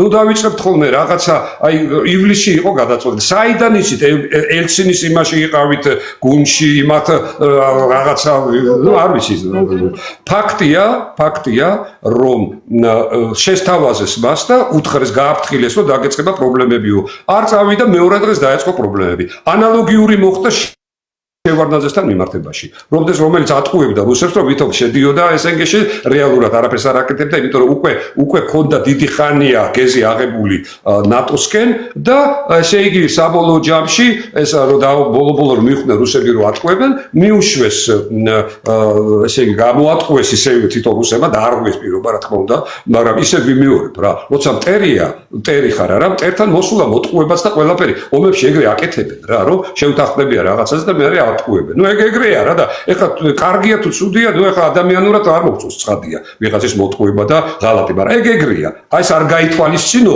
ეს არის ნუ ძალიან დიდი შეცდომა რა და უგუნურება ხო იგივე რასაც თავაზობდნენ შევარდნაძეს რუსები რომ დავაყენებთო აქავს ხაზზეო ესე იგი რუსულ ბატალიონასო დივიზიასო და კიდე გაატარეთო თქვენისა და თქვა შევარდნაძე ასე ეგრეა რომ გავაკეთო რას ლაპარაკობო აქ შემჭამენო და არ გააკეთა და მე როცა დაჭირდა, როდესაც დადგა ესე იგი მისი გადაგდების საკითხი და გამსახურდიას მომხრეები უტეში შევიდნენ და პოჩში შევიდნენ და რაღაცა, მე კარგად ესე იგი ყველაფერი გააკეთა რა და იქამდეც რა ეს რაც გააკეთა რომ დათანხმდა აი ამ პირობებზე. აი თქვენ რა, ეხლა რა ფაქტებიც მოუყავთ კიდევ უფრო მეტად ამყარებს იმ მოსაზრებას რომ ქვეყნის მოქმედი ხელისუფლების რომლის ლეგიტიმ ლეგიტიმაციაში მე მგონი ჩვენ აქ ყოფებს არავის ეჭვია არ გვეპარება ესეთი შტურმი და მისი დისკრედიტაცია და მუდმივად კოჰაბიტაციის თემის გამოყენება როგორც სამანიპულაციო თემის იმის რომ მაქსიმალურად შეურყია ავტორიტეტი და ასე შემდეგ მე მგონი არის ძალიან სახიფათო და ანტისახელმწიფოებრივი ქმედება მაგას ყველგან ვამბობდა ჩემ გვერდზეც ვამბობდა ესია რა თქმა უნდა იმიტომ რომ ეს რაც ჩვენ გადავიტანეთ 90-იანებში ეს იქნება უბრალოდ ისეთი რა დაპარი იმასთან შედარებით რა დღეშიც ჩვენ აღმოჩნდებთ ჩვენ უბრალოდ შევწყვეთ არსებობას ამასინათ პოსტი დავდა ეგეთი რა რომ ესე იგი ჩვენ სულ დავცინით ქართველი უდიდესი ნაწილი ძალიან ბევრი რა აი ამ მეში რომ ქართველები აფხაზებს და ოსებს რომ აი რუსების ზურგით ახართ და იმათ უძურებით და რაღაც აი ეგეთი მიდის საშინელი სიბინძურეები იმეების იქიდანაც აქედანაც რაღაც საშინელება დარწმუნებული ვარ რომ შეგდებული პროვოკაციებიც არის ხშირ შემთხვევაში ხო მაგრამ ჩვენ გავიხსენოთ იგივე რა ხდებოდა აი წინა უბრალოდ 19 საუკუნის 70-იან წლებში როცა ეს მოხაჯირობა მოხდა როდესაც აფხაზებმა ესე იგი და ზოგიერთმა იქ კავკასიურმა იმებმა რუსეთის წინააღმდეგ დაიწყეს ესე იგი გამოსვლები და თურქები რო წამოვიდნენ იმათ შეეყვნენ რა მოხდა და ქართულ რუსებმა გადაუარეს ქართველებთან ერთად სხვათაშორის ქართული საჯარისო ნაწილებიც იყვნენ იქ პოლიციაც იბრძოდა და ერთად გადაუარეს და რა დღეში ჩააგდეს ეს აფხაზები და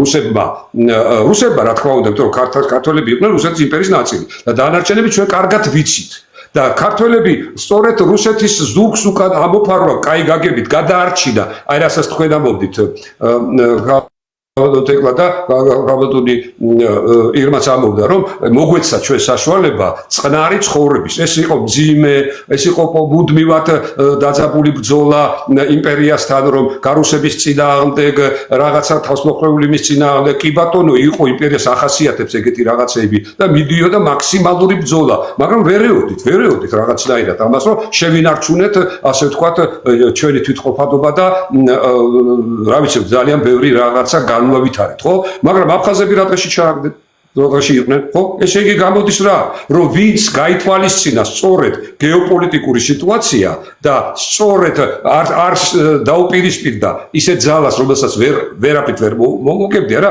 ის იმან მოიგო მე აფხაზებმა ჭკუა ისწავლეს ოსებმა სეპარატისტებს გულისხმობ ხო თორე ძალიან ბევრი ხალხი რომელსაც ეს ძალიან ეს უბედურება მაგათვისაც იგივე უბედურებაა რაც ბევრი ჩვენთაგანისთვის ხო და იმათმა დაინახეს ბატონო რაშინ ესე იგი ჩვენ რო დავიჩაგრეთ და რაღაცა მოდი ახლა ჩვენ ამათ პირიქით ამათ გაუგორებთ კოჩს და ვიტყვით რომ ჩვენი ძმები ხართ და ვიშველეთ და რაღაცა და გააკეთეს ეგა და ჩვენ იმის მაგივრად 90-იან წლებში რუსეთთან დაგველაგებინა ურთიერთობა და ესე იგი ყველა სასაცილო რა არის იცი რომ SNG-ში ყოფნის დროს ჩვენ ყველა საშუალება ქონდა განვითარების მართალია იქამდე გავანადგურეთ ქვეყანა, გადავჭამეთ ყველაფერი და მოვსპეთ ყველგვარი ესე იგი ქარხანები, ფაბრიკები, რაღაცა მრეწველობის ისენი გავანადგურეთ ყველაფერი, მაგრამ ის დროს ჩვენ გქონდა საშუალება. რუსეთის ბაზარი მთლიანად იყო გახსნილი, უცხოეთში მაშინ დასავლეთის ქვეყნებში უპრობლემოდ დავდიოდით. კი ბატონო, ვიზა უნდა აგეყო და რაღაცა, მაგრამ შვილი შეგეძლო გაგეგზავნა ესე იგი სასწავლებლად თეშენს სასულიყავი გემუშავა სადაც რესურსები ქონდა რუსეთისგან. ეხლა სააკაშვილს რო კითხო, ქვეყანა აღორძინა ამ პერიოდში და რომელი პერიოდი იყო ბოდიში და SNG-ში არ ვიყავით მაშინ? თუ ესეთი საშინელება იყო ეს ესე როგორ აღორძინა, ეს საინტერესოა, ხო? როგორ ქვეყანა როგორ გააფწყინა, როგორც ეგ ამბობს, ხო? რაღაც სისულელეებს, ხო? აი ეს გააკეთა, ეს გააკეთა, ხო? ესე გვაძლევდნენ მაგისაც, გვეძლეოდა საშუალება. ანუ უცნაური რაღაცა, მაგრამ შენ თუ შედიხარ აი ამ რუსეთის აი ამ სივრცეში, გეოპოლიტიკურში, იმიტომ რომ მას ეშინია ერთადერთი გარეთა ასე ვთქვი ტრების აი დასავლეთის ისე შენ თუ იქ ახარ ის არ გერჩის რა ნუ კი რაღაცას რა თქმა უნდა ყველას ერთმანეთს ერჩის მაგრამ ნუ მე იმას გულისხმობ რომ პრინციპულად გეძლება საშუალება რომ ნორმალურად იარსებოდა რა და ეს უნდა გავითვალისწინოთ ჩვენა და გავიაზროთ რა და ისიც უნდა გავითვალისწინოთ რომ არც დასავლეთის გინება არ შეიძლება რა არ შეიძლება იმათ ესე იგი რაც შეცდომა მოგვივიდა აქეთ იგივე გავაკეთოთ იქით როგორც აი მას შეუულია გაგვანადგუროს ის შეუულია იმას გაგვანადგუროს ჩვენ უნდა გვესმოდეს რომ დასავლეთი რაღაცას პოლიტიკის კუთხით წვისწავლება გვჭირდება როგორც სახელმწიფოს იმიტომ რომ დიპლომატია ცოტა რამეს ნიშნავს და არა იმას ერთი აჯინო მეორე აქო ან პირით ემოციური დამოკიდებულება იმდენად არა მაგრამ როდესაც არის ფუნდამენტალურ საკითხებზე კონფრონტაცია დასავლეთთან ფუნდამენტურ საკითხებზეა კონფრონტაცია. ბატონო. ეს მესმის. აქ შეუძლებელია უნდა ვიყოს შეუვალები. მე იმას კი არ ვამბობ, რომ ჩვენ უნდა დავთანხმდეთ იმას, მაგრამ ჩვენ ამის გამო რომ ის გახვევს თავს ისეთ რაღაცას, რომელიც ესე იგი შეთვის მიუღებელია, არ უნდა გადავიქცეთ მტრად. უნდა წყნარად შვიდად თქვათ რომ არა ეს არ გვინდა ის დაიწყებს რაღაცა არ გვინდა შვიდად უნდა გავატაროთ პოლიტიკა რა.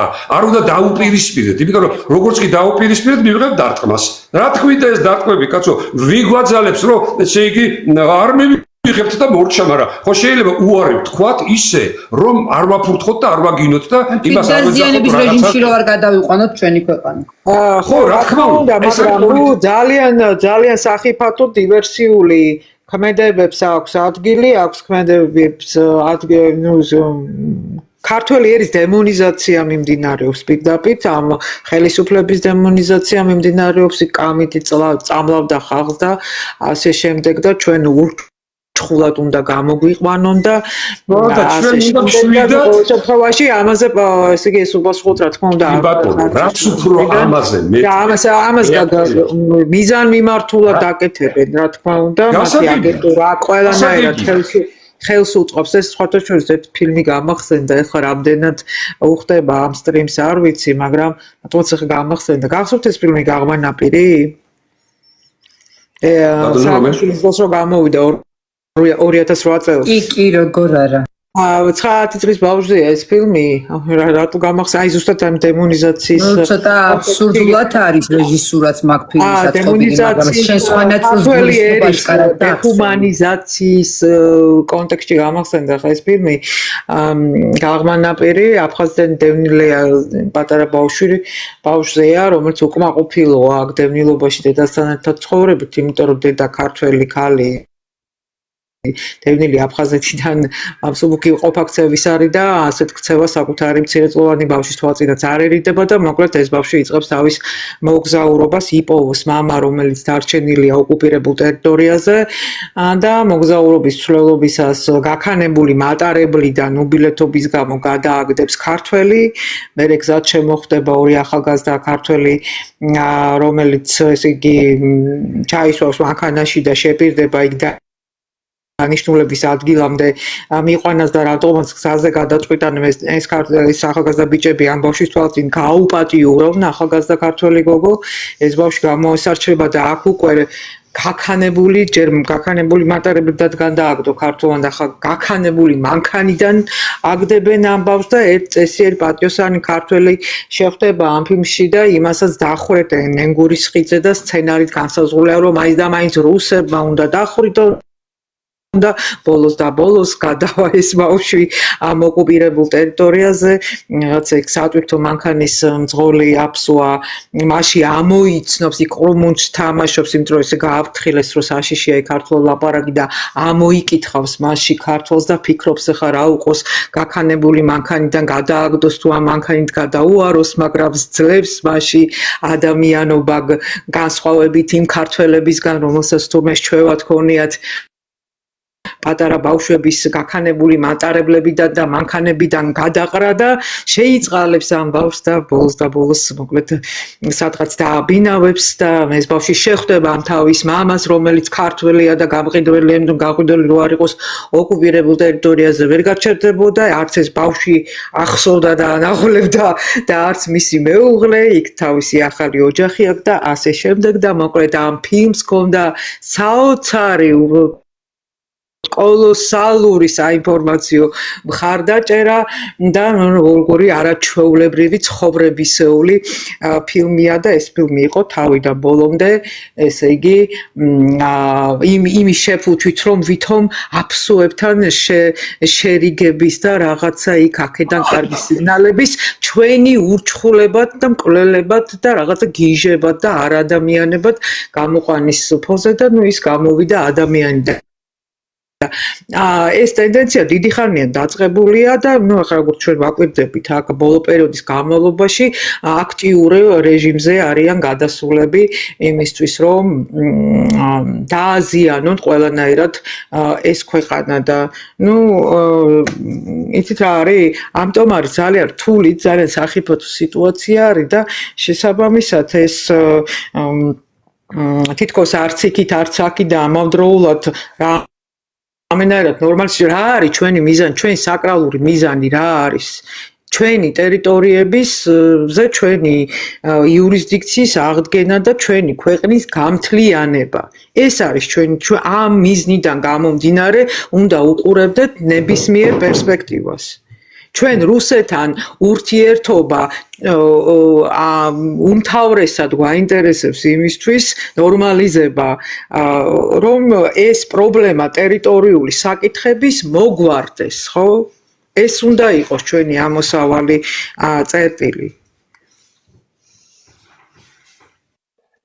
დიახ, ამის გარეშე ესე იგი სულიად შემთხვევაში მე უბრალოდ არ ვიცი ნებისმიერ პერსპექტივას ძალიან სწორად იყო ეს ფილმი გაგებულიც და ახსნილიც ზუსტად იგივე შთაბეჭდილება დამჭა და ზუსტად მივხვდი თავის დროზეც რომ ეს ფილმი იყო სპეციალური პროპაგანდა ისე შეფუთული და ჩადებული რომ ქართველების გამარგინალება ეხლა ასე არ არის ქართველები ხრეტენ ტყვეებს კამიტი წაბლავენ მშვიდობიან მოქალაქეებს ქართველებს ძულთ ბავშვები ცხენის ხორცს აჭმევენ ბაღებში ესე იგი საიდან მოდის ეს ყველაფერი ირმა ჩვენ ძალიან კარგად ვიცით და ჩემო ორივე ფინანსებს ამ ყველაფერს აგენტურა არის ძალიან ძლიერი სხვადასხვა ქვეყნების ხო არა ეს პირდაპირ მოდის ერთი ჩრდილოვანი რუხი კარდინალის ტვინში მოხარშული რომელსაც მისი აგენტურა აქვს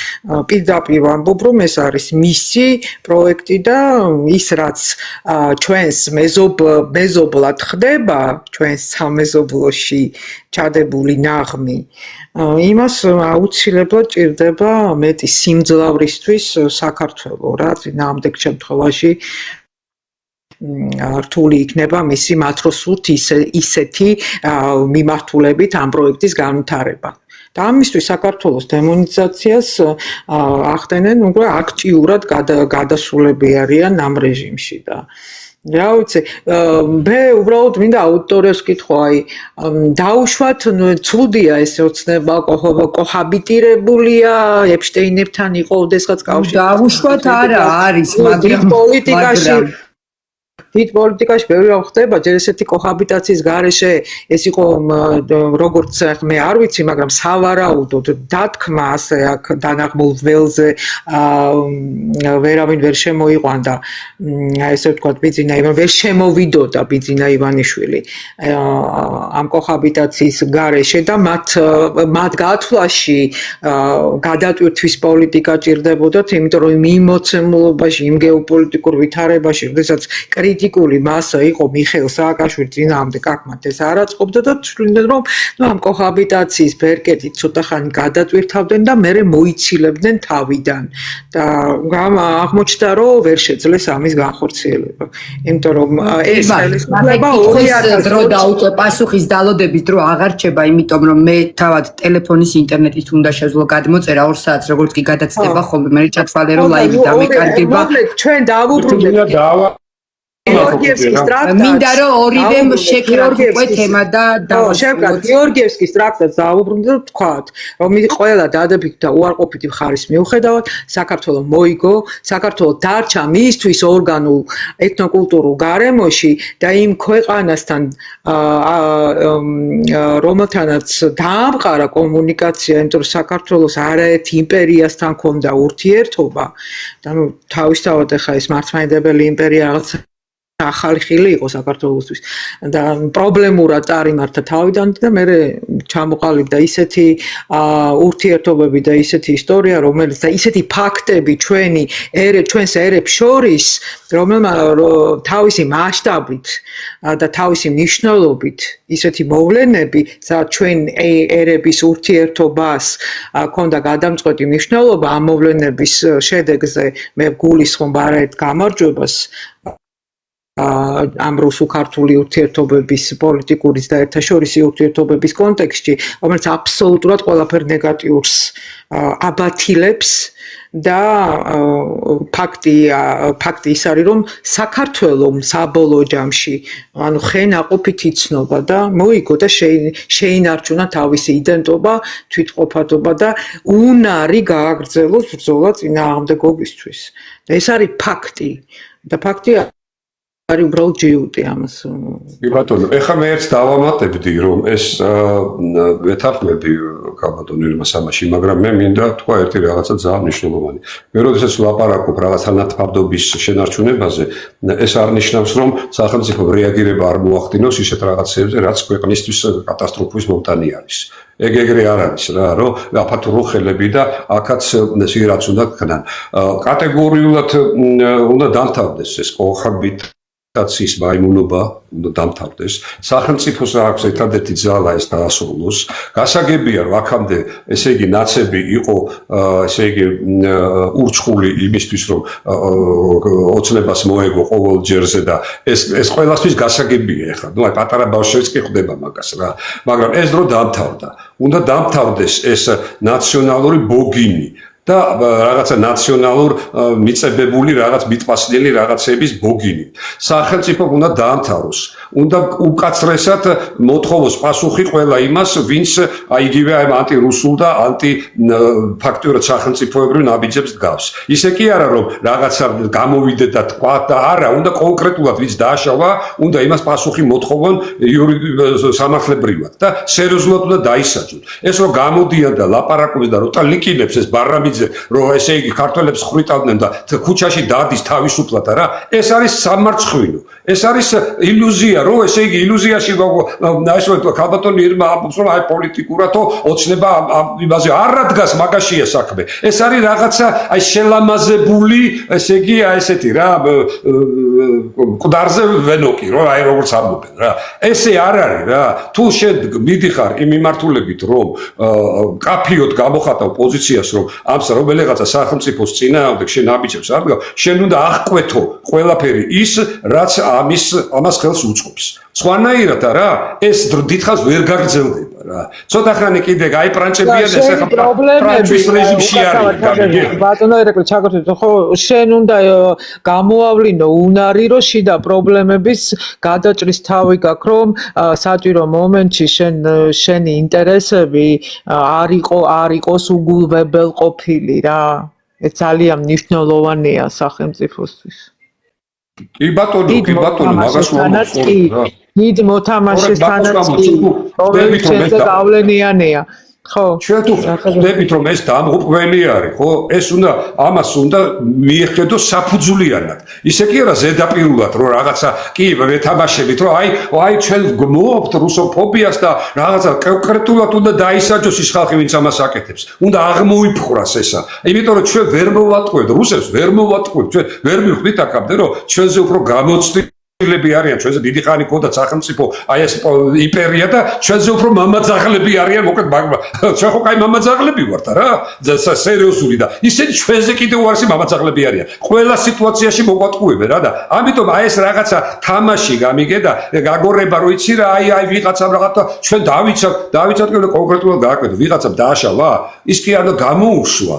რაღაც გირაოები და რაღაცები და ვითომ არაფერია რა. შენ სერიოზულად უნდა აღმოფხრა აი ესეთი ნაბიჯები, რომ დაინახოს ვინც და ხედავს ამას, ვინც უნდა დაინახოს, რომ ეს არ არის თამაში, რომ მართლა ესე იგი სერიოზულად შენ გინდა ურთიერთობების დალაგება. ამ ნოტაზე დავასრულოთ ზუსტად 2 საათი შესრულდა, რაც ლაივი მიმდინარეობს. უღრმესი მადლობა. კი ბატონო, უღრმესი მადლობა ორივე სტუმარს.